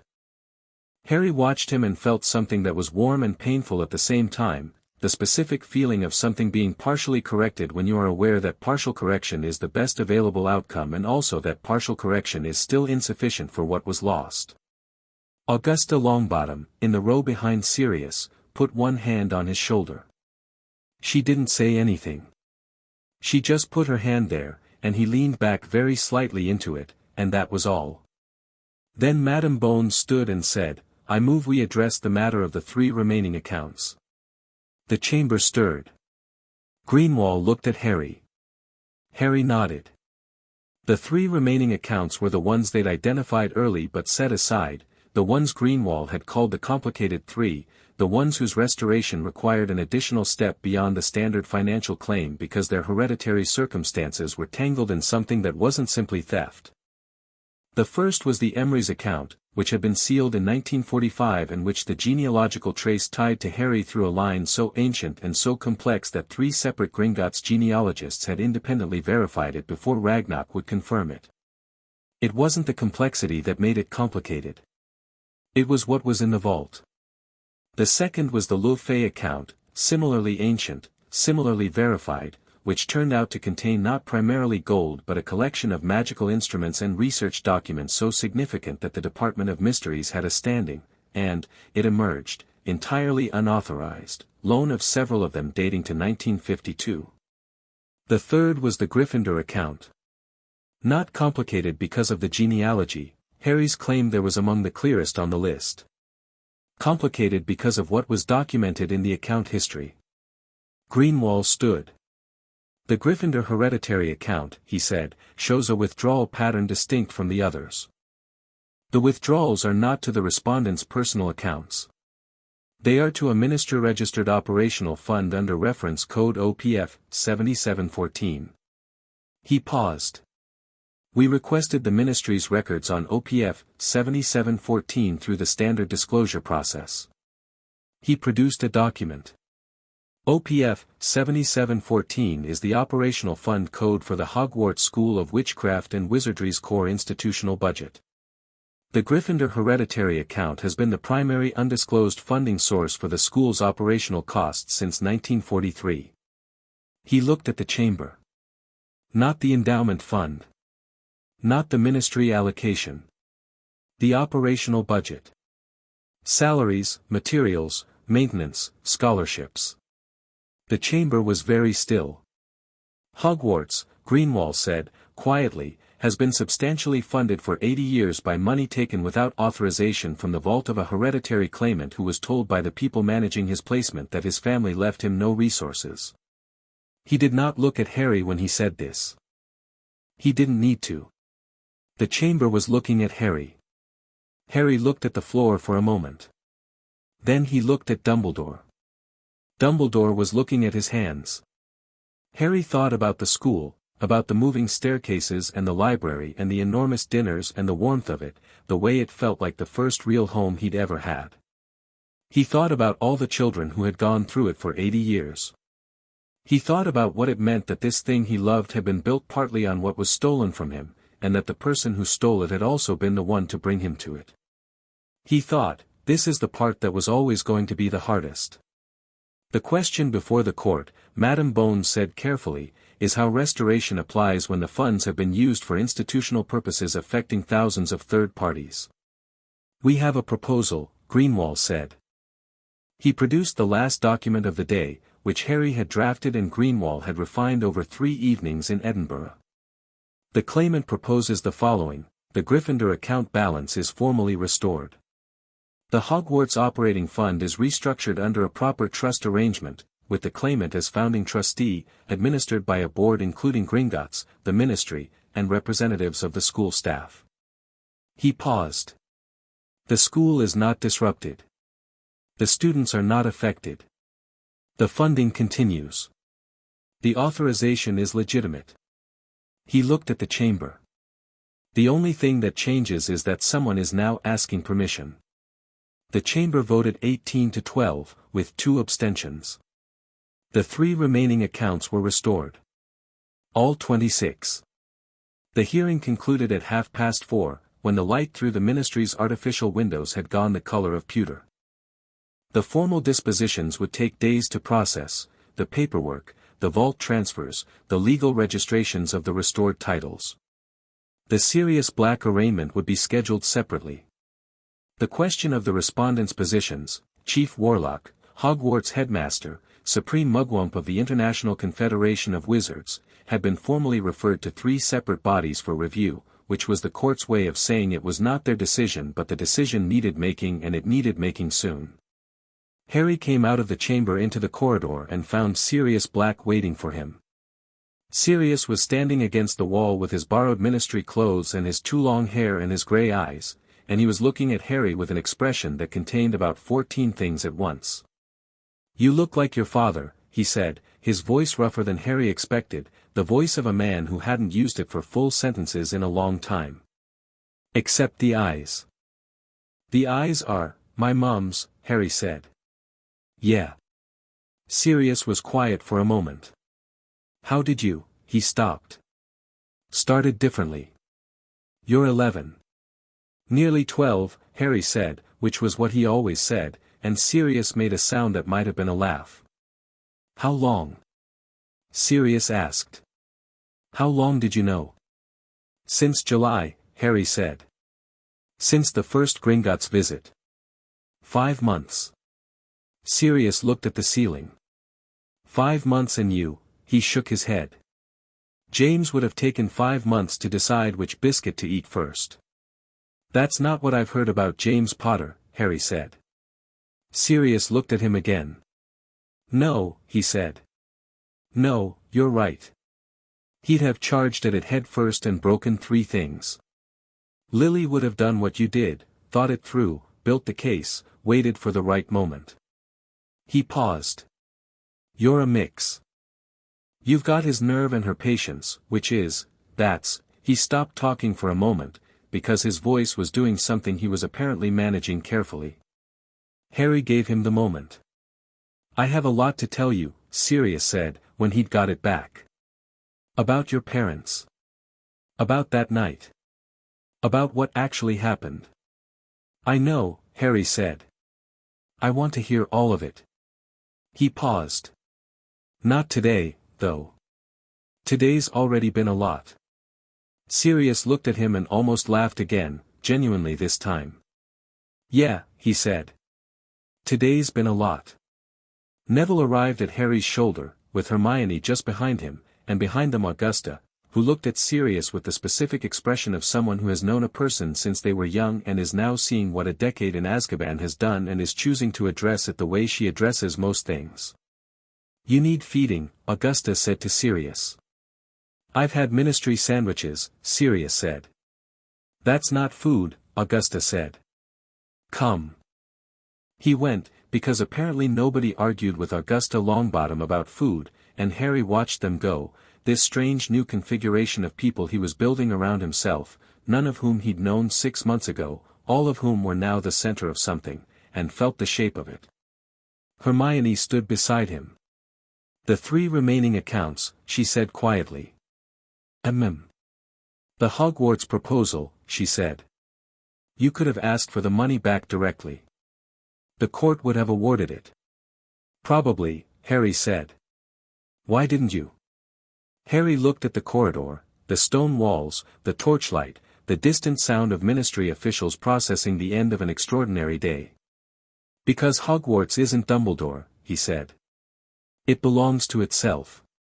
It belongs to everyone who's been through it." He paused. Taking the money would have hurt the school to punish him. "That's not," he thought about the words. "That's not what the accounting was for." Hermione was quiet for a moment. "That's going to confuse people," she said. "They're going to expect you to be harder. Angrier." "I am angry," Harry said. He paused again. "I'm angry at the right things." She looked at him sideways. "Neville said something this morning," she said.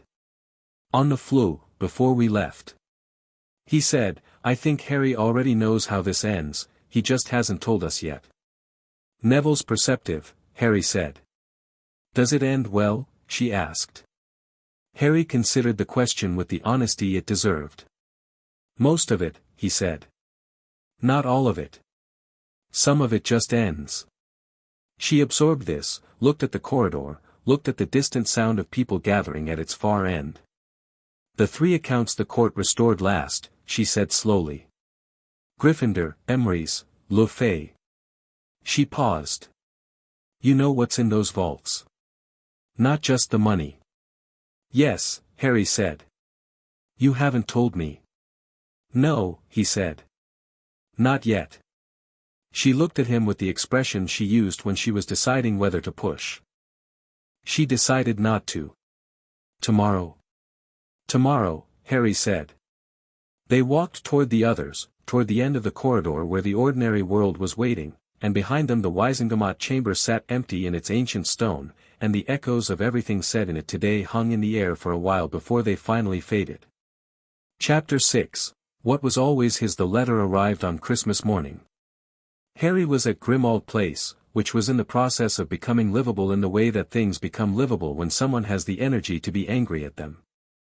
Sirius had spent the first week after his release standing in various rooms and looking at them with an expression that was equal parts fury and grief, and then he'd started cleaning, which for Sirius Black meant hurling things at walls and arguing with portraits and occasionally producing accidental magic that turned curtains to ash, but which was also, underneath all of that, the specific and recognizable effort of someone deciding to stay. Harry had been helping. Not with the ash producing, though there had been one incident with a particularly aggressive wall hanging that he was not going to mention. Mostly with the kind of methodical sorting that was his natural mode, going through rooms with a crate for keep and a crate for destroy and a notebook for things requiring magical assessment before either decision was made. It had been good, actually. Not just useful. Good in the way that doing physical work alongside someone you're still learning can be good, because the work fills the space that would otherwise be occupied by the weight of all the things you haven't said to each other yet. Hermione had gone home to her parents for Christmas, with a promise to write immediately if anything developed, and a look on her face when she left that suggested she was going to spend the holiday reading everything she could find about the contents of 3 very specific vault records. Neville was in Bath with Augusta, who was apparently holding Christmas with the specific intensity she applied to everything, and who had written Harry a note specifying that he was expected for Boxing Day dinner, which felt like an adoption. So it was just Harry and Sirius in the house that morning, and a fire in the kitchen that Sirius had coaxed into working properly by a combination of correct wand work and angry language, and eggs that Harry had made because Sirius's attempts at eggs had so far produced results that were technically edible in the way that cardboard is technically edible. The letter came through the window, carried by an owl Harry didn't recognize, School Library Brown, careful, clearly a professional bird rather than a personal one. It landed on the kitchen table with the particular gravity of something that had been waiting to land for a long time. The seal was Gringotts. But the handwriting on the front was not Ragnar's. It was Dumbledore's. Harry set down his fork and opened it. Dear Harry, I am writing to you without counsel and without strategy. I have been advised against writing this letter by 3 separate people whose judgment I respect, which has generally been sufficient indication, in my experience, that the letter should be written. Gringotts has informed me, as of yesterday, that the formal processing of the 26 account restorations is complete. This means that among other things, the vault records for the 3 accounts designated in the Emrys, Le Fay, and Gryffindor inheritances are now fully available to you and to your authorized agents. I believe you have already reviewed them, or will review them shortly, and that when you do, you will find something that has no clean resolution and that I have been carrying alone for 24 years. I would like to explain it to you in person. Not to defend it. I am past the age where I believe explanations are defenses, though I am not past the age of confusing the two, as yesterday's proceedings will have demonstrated. I will be at Hogwarts over the Christmas holiday. I imagine you know the way. Albus Dumbledore. Harry read the letter twice. Then he passed it to Sirius without comment. Sirius read it. His face went through several things. You're not going, he said. I'm going, Harry said. Harry, he's not going to do anything, Harry said. The Wisengamot hearing is on record. His positions are under formal review. He has absolutely nothing to gain by making it worse. He picked his fork back up. And he's right. I've seen the vault records. I need to hear what he says about them. Sirius was quiet for a moment, which with Sirius meant active internal conflict rather than absence of opinion. I'm coming with you, he said. No, Harry said. You're not. I'm your legal guardian, Sirius said. I'm your legal guardian as of 36 hours ago. I'm absolutely coming with you to confront the man who do you think controls the conversation better, Harry said, you or me, in that specific situation? A pause. That's an unfair question, Sirius said. It's a completely fair question, Harry said. You have 11 years of things to say to him. I have one conversation I need to have, and it needs to be clean. He met Sirius's eyes. I'm not doing this to manage you. I'm doing this because it needs to be done this way. Sirius looked at him. He had James Potter's face and Lily Evans' eyes, and Sirius was still, Harry could tell, working out what to do with that combination. What did you find in the vault records? I'll tell you after, Harry said. Both of us should hear the explanation first. That's not, Sirius. Harry said it quietly. Not the way you say a name when you're ending an argument. The way you say it when you want the person to actually hear you. Please. Sirius picked up his own fork. Put it down. Looked at the fire. Be back by dinner, he said finally. I'm attempting a roast and I'd like someone there to confirm whether it worked. I'll be back before the roast burns, Harry said. It's not going to burn, Sirius said, with the conviction of a man who had no actual evidence for this. Hogwarts over Christmas was a different creature from Hogwarts in term. The great halls and corridors were quiet in the specific way of large spaces that know their own size and are relieved to be in it without company for a while. The enchanted ceiling above the great hall had leaned into winter, deep violet sky, stars so bright they looked designed. The moving staircases moved more slowly, as if they too were taking the week gently. Portraits dozed. Harry walked through it alone and thought about the first time he'd seen it, from the lake, the towers against the starred sky, the feeling of something enormous and permanent that had struck him as the realest thing he'd ever encountered. He still felt it. He suspected he always would, and that this was the correct response to Hogwarts rather than a thing to be managed or examined. He also thought about what was in the vault records. The Emery's account had been sealed in 1945, at the end of the Grindelwald conflict, and the sealing document bore two signatures. The first was a ministry official whose name Harry didn't recognize.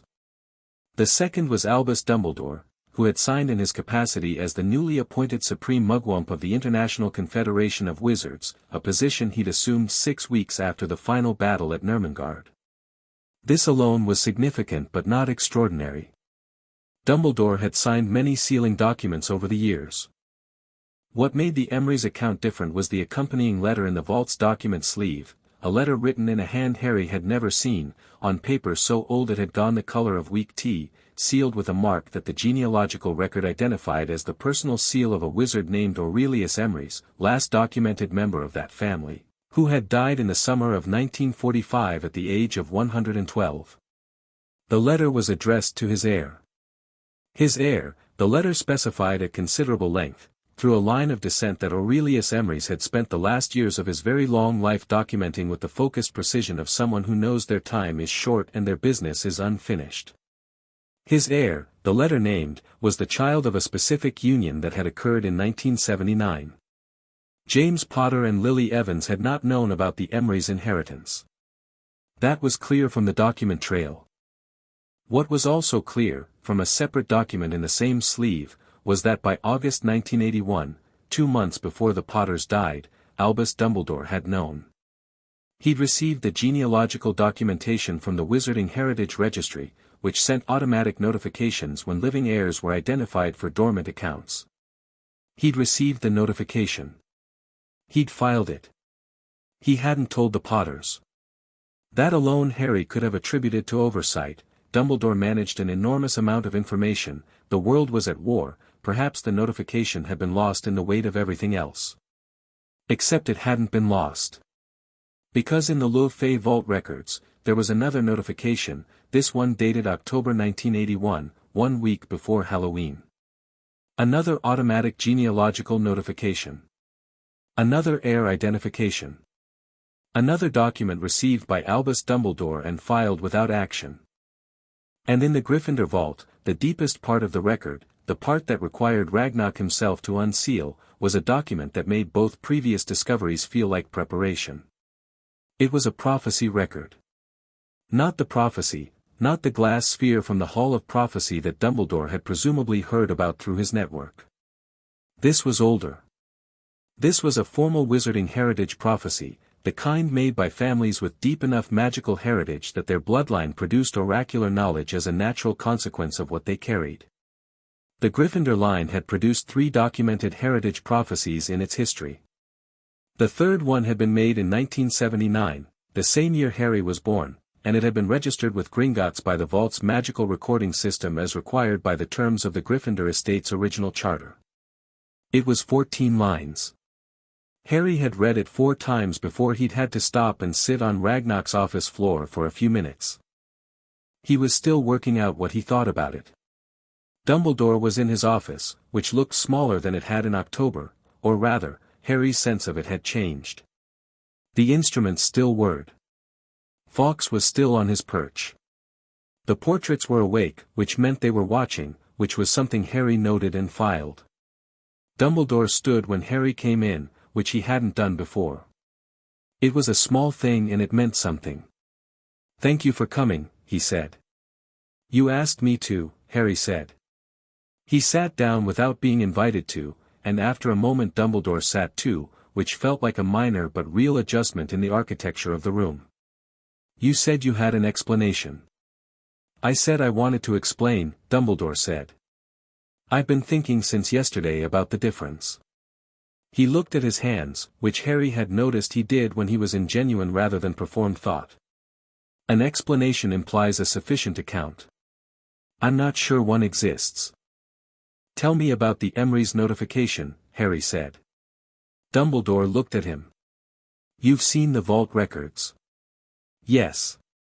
Dumbledore was quiet for a moment, and the silence had the quality of a man deciding on honesty, not because honesty was his most comfortable mode in this moment, but because he'd looked at the alternatives and found them worse.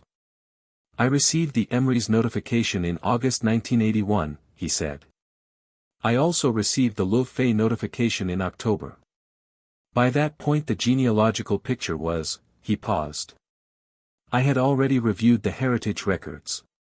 I knew, by the summer of 1981, that your hereditary profile was significant. That you carried claims to a number of the oldest houses in Wizarding Britain." "You knew before my parents died," Harry said. "Yes." "And you didn't tell them?" "No." "Why?" Dumbledore looked at the window. "Because of the prophecy," he said. "Not the heritage prophecy in the Gryffindor vault, the other one. The one made by Sybil Trelawney in January of 1980, which I heard, and which described a child born as the 7th month dies, with the power to defeat the Dark Lord." He looked back at Harry. "I knew what was coming. I had known for over a year that Voldemort would target your family. I had been trying to protect you, to hide you, and I was failing. The Fidelius was your parents' last defense." "That doesn't explain not telling them about the inheritance," Harry said. "No," Dumbledore said. "It doesn't." He was quiet for a moment. "If your parents had known the full scope of your hereditary profile, 26 houses, the Emerys and Lordships claims, the Gryffindor vault and what it contained, they would not have hidden. James Potter would have used it. He would have called in every title, every legal instrument, every political obligation attached to 26 noble houses, and he would have come out of hiding and fought." His voice was steady and tired. "He would have lost. Voldemort, in October of 1981, could not have been defeated by political or legal means. I believed, I still believe, that his death that night was the only outcome that protected the wizarding world. "You let my parents die," Harry said. Not with anger. With the flat precision of someone identifying what they're looking at. "I made choices that I believed gave the world the best chance of survival," Dumbledore said.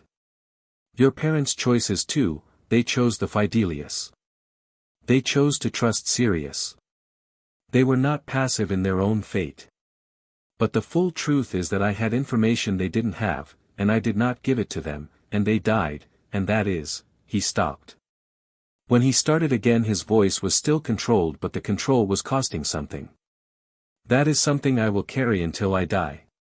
Knowing that I withheld information from people I cared for, and knowing that the alternative was a version of events that ended worse, does not make the weight of it lighter." Harry was quiet. Outside, the winter grounds were still and white. Fawkes made a small sound on his perch, not the song, just a breath. "The Gryffindor prophecy," Harry said. Dumbledore closed his eyes briefly. "Yes. You've seen it." "I accessed it in 1981, when I was reviewing the vault for the sealing documentation," Dumbledore said. "It shouldn't have been readable. Prophecy records are sealed to everyone but the subject and the maker. But the Gryffindor Charter has specific provisions for the Vault Administrator. I was the Vault Administrator by that point." He paused. "I read 14 lines that I have thought about almost every day for 24 years. "Tell me what you understood it to mean," Harry said. Dumbledore looked at him. "You want to know if my interpretation matches yours?" "Yes." A long pause. Fawkes shifted on his perch. "I understood it to mean," Dumbledore said carefully, "that the child described in the Trelawney prophecy, the one with the power to defeat Voldemort, was not simply a child who would survive a curse and leave Voldemort weakened. It described something larger. A convergence." He paused. "The Gryffindor heritage prophecy describes an heir who carries within them the accumulated magical inheritance of the oldest lines, who is, in the language the prophecy uses, a living bridge between the old magic and the new world. It says this heir will face a choice: use what they carry to consolidate power, or use it to break a cycle that has been turning in the wizarding world since before Hogwarts was built." "The cycle of the greater good," Harry said. Dumbledore stopped. "Not just you," Harry said. "The whole pattern. Someone decides what the world needs and starts making choices on behalf of people who didn't ask for them. Grindelwald did it. You did it. Voldemort did it. Different methods, different justifications, the same fundamental decision, that knowing better gives you the right to act without consent." He looked at Dumbledore. "That's what the prophecy is about. Not about me defeating Voldemort specifically. About whether this cycle continues or stops." Dumbledore looked at him for a long moment. "You are 11 years old," he said, and it sounded like it had in October, wondering, without condescension. "Nearly 12, Harry said. "And I had a very informative autumn." He paused. "Is that what you think it means? Or is that just what I think it means?" "It is," Dumbledore paused. "It is more specific than my interpretation, and more accurate, I think, for that specificity." He leaned back slightly in his chair. "When I read it in 1981, I understood it to be about power. About the heir making a choice about power. I did not fully understand that the cycle it described included me." A pause. "Perhaps I was not ready to understand that." "Perhaps," Harry said. They sat in the quiet of the office, the winter outside, the fire inside, the instruments turning slowly in their small mechanical lives. "What are you going to do?" Dumbledore asked. "With what you have." Harry thought about this, because it was the real question, the one everything else had been pointing toward. 26 houses. 37 million galleons. The Hogwarts Trust restructured. Sirius free. Titles restored to 11 families. And underneath all of that, in the oldest vaults, in 14 lines of prophecy written the year he was born, something that was not a conclusion but a direction. "The Hogwarts proposal," Harry said, is the model for most of it. The titles and the seats go back to the families they belong to. The Wisingamot proxies get redistributed to their rightful holders, which changes the political balance in ways that the ministry is going to find uncomfortable. He paused. The loyalty charm protocol gets formally repealed. Greenwall's already filed for it. When it's gone, whatever compulsion signatures are still active have to be assessed and removed. That includes the Weasleys, and that conversation is, he stopped. That's going to require care. The Weasleys, Dumbledore said quietly. Arthur Weasley is a good man who works at the ministry and has spent 30 years believing certain things because he was pointed at them, Harry said. His children are genuine. Ron is, he paused. Ron is my friend. He just doesn't know yet that the friendship was slightly arranged. He looked at Dumbledore. When the protocol is repealed and the signatures are removed, nothing changes about who those people are. They chose what they chose. They'll just be choosing it freely. He paused again. I hope. Dumbledore was quiet for a moment. That is, he stopped. That is a more generous interpretation of the situation than I deserve to have you apply. It's not for you, Harry said simply. It's for them. Fawkes made the sound again, still not the full song, but warmer. The fire crackled. The 3 accounts, Dumbledore said. The Emrys, Lefay, Gryffindor. He looked at Harry carefully. What you carry in those inheritances specifically, the magical weight of those lines, is not only financial or political. It's a responsibility, Harry said. It is also a capability, Dumbledore said. A magical capability that very few people in the history of the wizarding world have possessed. What you can do, what those bloodlines make possible for someone with your particular configuration of, he stopped himself. I am about to start telling you what to do with your own power. Old habit.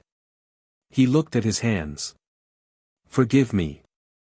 Harry almost smiled. The capability, he said. I know about it. Ragnarok explained some of it. The Hogwarts library has books that, Hermione found them. He paused. I'm not going to misuse it. I know, Dumbledore said, and the simple conviction in it was the most honest thing he'd said in the whole conversation. I know you know, Harry said. That's why you read the prophecy for 24 years and didn't lock me in a tower. Dumbledore looked at him. I locked you in something considerably worse, he said quietly. Yes, Harry said. You did. The sentence sat between them, complete, without anger and without forgiveness, because some things weren't resolved by a conversation, they were just named, which was different and in its own way more honest. Your positions, Harry said. The Wisingamot Chief Warlock Review, the Headmaster Review. What are you going to do? I will step down as Chief Warlock, Dumbledore said. That was already decided before yesterday. The financial misconduct finding is, it makes the position untenable, and I am not a man who holds positions that are untenable. He was quiet. Hogwarts is more complicated. The Hogwarts Trust restructuring gives the school governance a board, Harry said. Which means the headmaster is no longer the sole institutional authority. The board has oversight. He paused. You could stay and be a headmaster with oversight. Or you could go and be whatever it is you are when you're not running things. I don't know what that is, Dumbledore said, and it was the most vulnerable thing Harry had heard him say. Maybe worth finding out, Harry said. Dumbledore looked at the fire. Amelia Bones would be an effective chief warlock, he said, almost to himself. Yes, Harry said. She would. McGonagall would be an effective headmistress, when the time comes. I know, Harry said. She knows too. She's just, waiting for the right framing. Dumbledore looked at him sideways. You've been managing my succession, he said, with the tone of someone who finds this both predictable and remarkable. I've been making sure the people who should be in certain positions know that those positions are going to need filling, Harry said. That's different. Is it? They decide, Harry said. I just make sure they have the information. That's the whole point, isn't it? People decide for themselves when they have the information. Dumbledore was quiet for a long moment, and when he looked at Harry the expression on his face was something Harry hadn't seen before, not the warmth, not the calculation, not the careful management of an impression. Something simpler. Something that had fewer uses and more honesty. I think, Dumbledore said slowly, that you may be better at this than I ever was. You were very good at it, Harry said.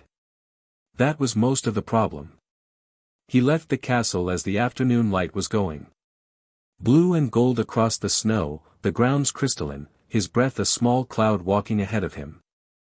He'd been in the castle for 2 hours and the conversation had done what he'd needed it to do, which was not resolution, that word was too clean, too final, but something more like orientation. Understanding the shape of the thing well enough to stop carrying the uncertainty of its edges. He stood for a moment at the path that led down to the gates, and looked back at the towers, the way they rose against the winter sky, stone and window light and centuries of accumulated meaning, and thought about the prophecy's 14 lines, which he'd memorized because he memorized things that mattered. The last 2 lines said, "The bridge does not lead to power or war / but back to the beginning, where the choice was always yours." He'd thought about it for 2 weeks, and he thought what it meant was simple, which was often how the most important things were when you got close enough. It meant that the inheritance was not a weapon and not a throne. It was a correction. A return of things to where they should have been, to the people they should have belonged to, so that those people could make their own choices about what to do with them. That was all. That was everything. He turned and walked down the path, and the snow crunched under his feet in the specific satisfying way that winter snow crunches when the cold has been consistent enough to hold everything firm. The holiday unfolded the way holidays unfold when something large has just happened and the large thing is settling into the shape it will permanently have. Not dramatic. Not resolved exactly. Just, this is what things are now, and life continues in that. Sirius's roast was improbably successful, which he received as vindication of something, though Harry wasn't sure what. They ate at the kitchen table with the fire going and the portraits on the upper floors conducting their usual evening arguments, and Sirius talked about Harry's father, stories, specific and funny and sometimes painful, the stories you only tell when you're ready to let someone into the part of your life that hurts to touch. Harry listened to all of it. He asked questions. Not the questions he'd been saving up for the legal proceedings, but real ones. What was he like when he was angry? What did he think was funny? Did he ever think about the future? All the time, Sirius said. He'd talk about it constantly. What he'd do after the war. What he wanted the world to look like. He poured more wine for himself and more water for Harry with the automatic care of someone who was discovering guardianship through the accumulation of small habitual acts. He wanted it to be fair. That was really the whole thing, for James. He wanted a world where who your parents were didn't decide who you got to be. He paused. He'd have found it extremely ironic that you used who your parents were to build a legal case. Or he'd have found it funny, Harry said. Both, Sirius said. Definitely both. He looked at Harry. You went to see Dumbledore. Yes. And? Harry thought about how to describe the conversation, and found that the honest answer was complex enough to require a moment. He explained what he did, Harry said.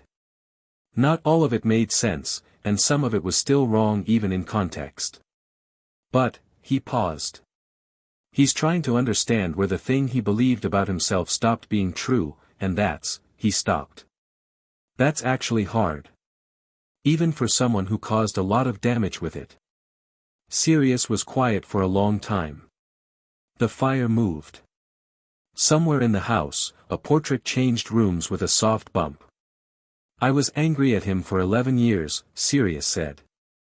In Azkaban, with the Dementors, where your good memories go, Dumbledore's face was the thing I held onto for the bad ones. Because that's what kept me sane. Having a specific person to be angry at. He turned his glass slowly in his hands. I thought when I got out that the anger would feel different. More useful. Does it? It feels the same, Sirius said. But there's more room around it now. He looked at Harry. Is that strange? No, Harry said. I think that's just grief. It doesn't stop. You just get bigger than it over time. Sirius looked at him for a long moment. Where did you come from, he said. Godric's Hollow, mostly, Harry said. Sirius made the sound that was becoming familiar, the half-laugh that meant Harry had said something that was both funny and too true. He leaned back in his chair and looked at the ceiling, and for a moment his face was uncomplicated in a way it hadn't been yet since the hearing, just a person, at a table, in a warm room, at the end of a long year. Harry thought, there it is. Whatever Azkaban had taken, whatever Dumbledore's choices had cost, whatever the war had done, underneath it, intact, was still the person who'd pressed a thumbprint into wax and sent a letter through channels he couldn't trace to a bank director he'd never met, because hope is not something that goes away cleanly. It hides, and waits, and writes letters on cheap paper. You should stay, Harry said. Sirius looked at him from under his ceiling staring. In this house. In my life, Harry said. This house is terrible, but it's yours and it can be fixed. I meant, he paused. I'm at school most of the year, and I'm going back after Christmas, and that's fine, I want to go back.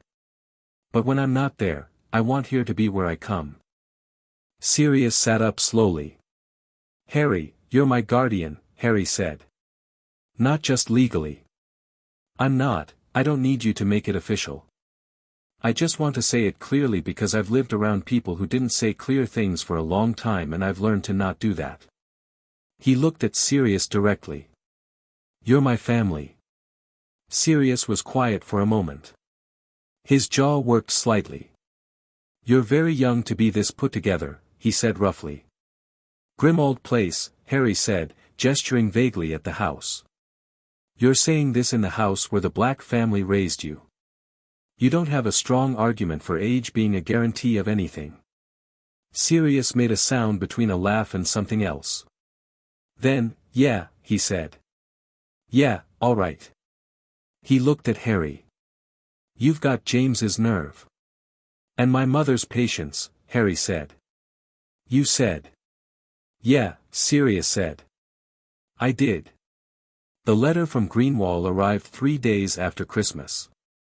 It was long, which meant it contained either very good news or very complicated news, and when Harry read it he found it contained both. The formal disposition of the 23 restored accounts was complete. The funds had been transferred. The Longbottom account was whole, not the amount it should have been if it had been properly invested over 60 years, but whole in the sense of having the original principal returned. Greenwall had filed a separate claim for compound interest which he expected the Wizengamot to evaluate in spring. The Sirius Black formal arraignment had been scheduled for February. The evidence assembled against him in 1981 consisted of 3 Auror reports and 1 signed ministry order, all of which bore Dumbledore's countersignature, and none of which referenced physical evidence or witness testimony. Greenwall's assessment was confident, which in Greenwall's lexicon meant I would be genuinely surprised if this went any way other than the correct one. The Loyalty Charm Protocol repeal had been confirmed by the Wizengamot in an emergency session on December 22. The formal process for identifying and removing active compulsion signatures would begin in January, carried out by licensed cursebreakers under Gringotts supervision.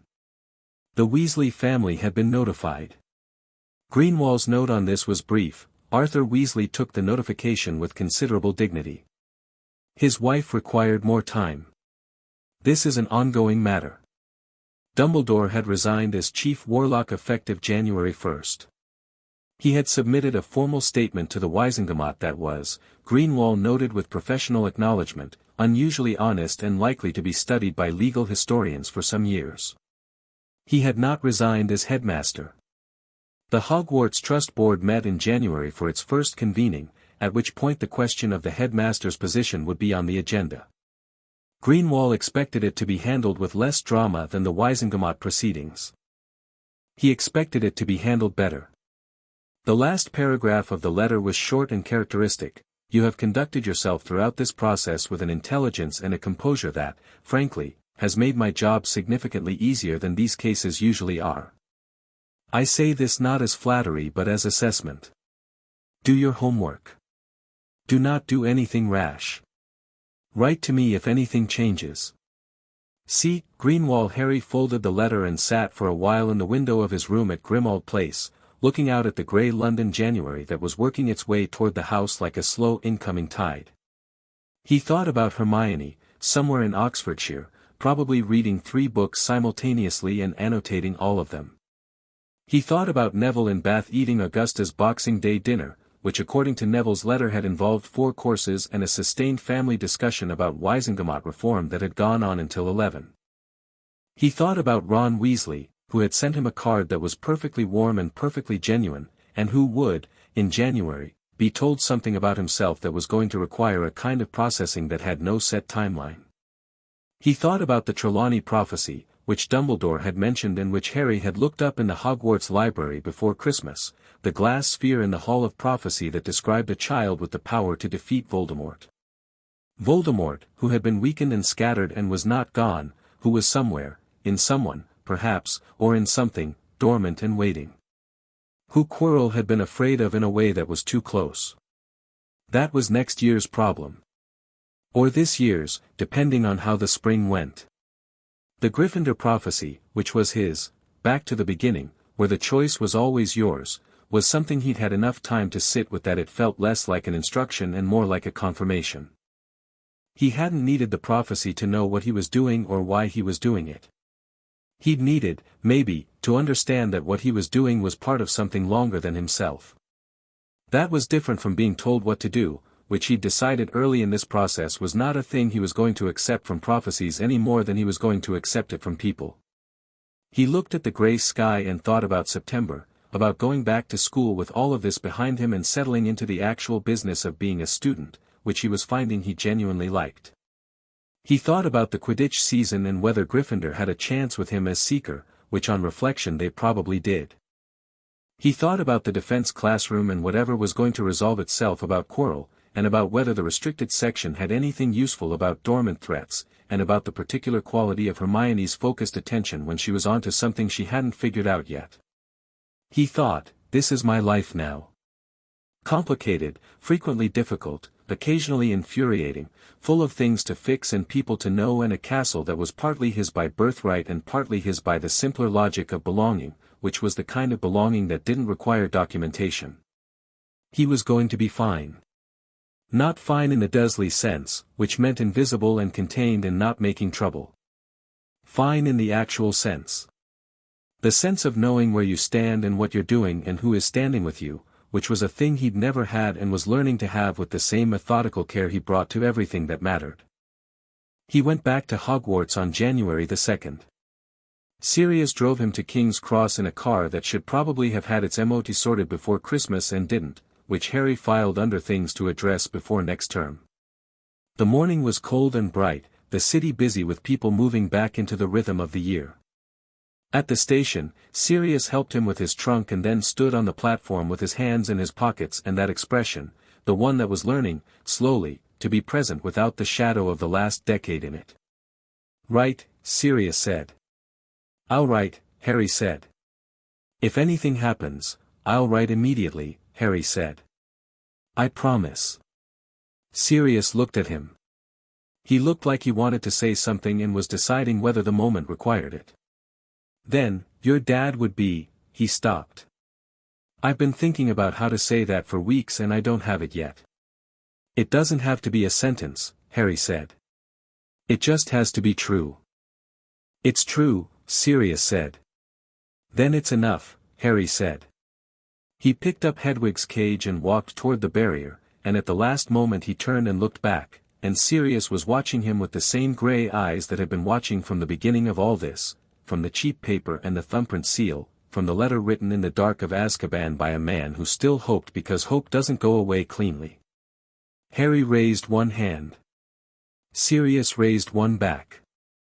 Then Harry turned and walked through the barrier, and the roar of platform 9 3/4 came up around him, the smoke and the families and the overlapping voices, and he found a compartment and loaded his trunk and sat down by the window, and a few minutes later Hermione came in with 4 books and a look of absolute determination, and then Neville with Trevor and the slightly windswept quality he always had on train platforms, and they arranged themselves as they'd arranged themselves in September, Hermione with her books, Neville with his toad, Harry by the window. "How was your Christmas?" Hermione asked, which was the question they'd all been working up to. "Eventful," Harry said. "Greenwall's letter, I got it. And the Dumbledore meeting?" "That too." She looked at him with that assessment. "Well, I'll tell you everything," Harry said. "There's a lot of it." He paused. "Some of it's about next year. There's a thing with Quirrell I know about Quirrell," Hermione said. Harry looked at her. "You found it in the books over Christmas. There's a very interesting passage in Dark Objects and Their Hosts about smell-based detection of proximity possession," she said, pulling out a book that was comprehensively annotated. "If someone is being shared, magically speaking, against their will, it produces a specific olfactory signature." She looked at him over the book. "I wrote it up. It's 9 pages. "Of course it is," Neville said, without looking up from Trevor. Harry looked at Hermione's 9 annotated pages and felt something settle, the particular settling of someone who has assembled the right people around them, not because they needed managing or protecting but because together the thinking was better, the angles were more complete, the things that needed doing got done in the right order. "Show me," he said. She showed him. They talked it through, all the way to Hogsmeade, not frantic, not panicked, just the focused unhurried attention of 3 people who had spent the last several months learning that complex problems yielded to clear thinking applied consistently over time. By the time the train pulled in and the castle rose against the winter sky, they had the beginning of a plan. Which was, Harry thought, exactly as it should be. He picked up his bag, picked up Hedwig, walked out onto the platform and looked up at the towers. Stone and window light and sentries, and underneath all of it, quiet and permanent, the magic of a place that had been built by 4 people whose names he now carried, not as a burden, not as a claim, but as a kind of knowledge about what things were for. He walked toward the doors. Behind him, the train breathed its slow mechanical breath. Ahead, the castle waited with all its patience. Harry Potter walked through the doors of Hogwarts, and the year began.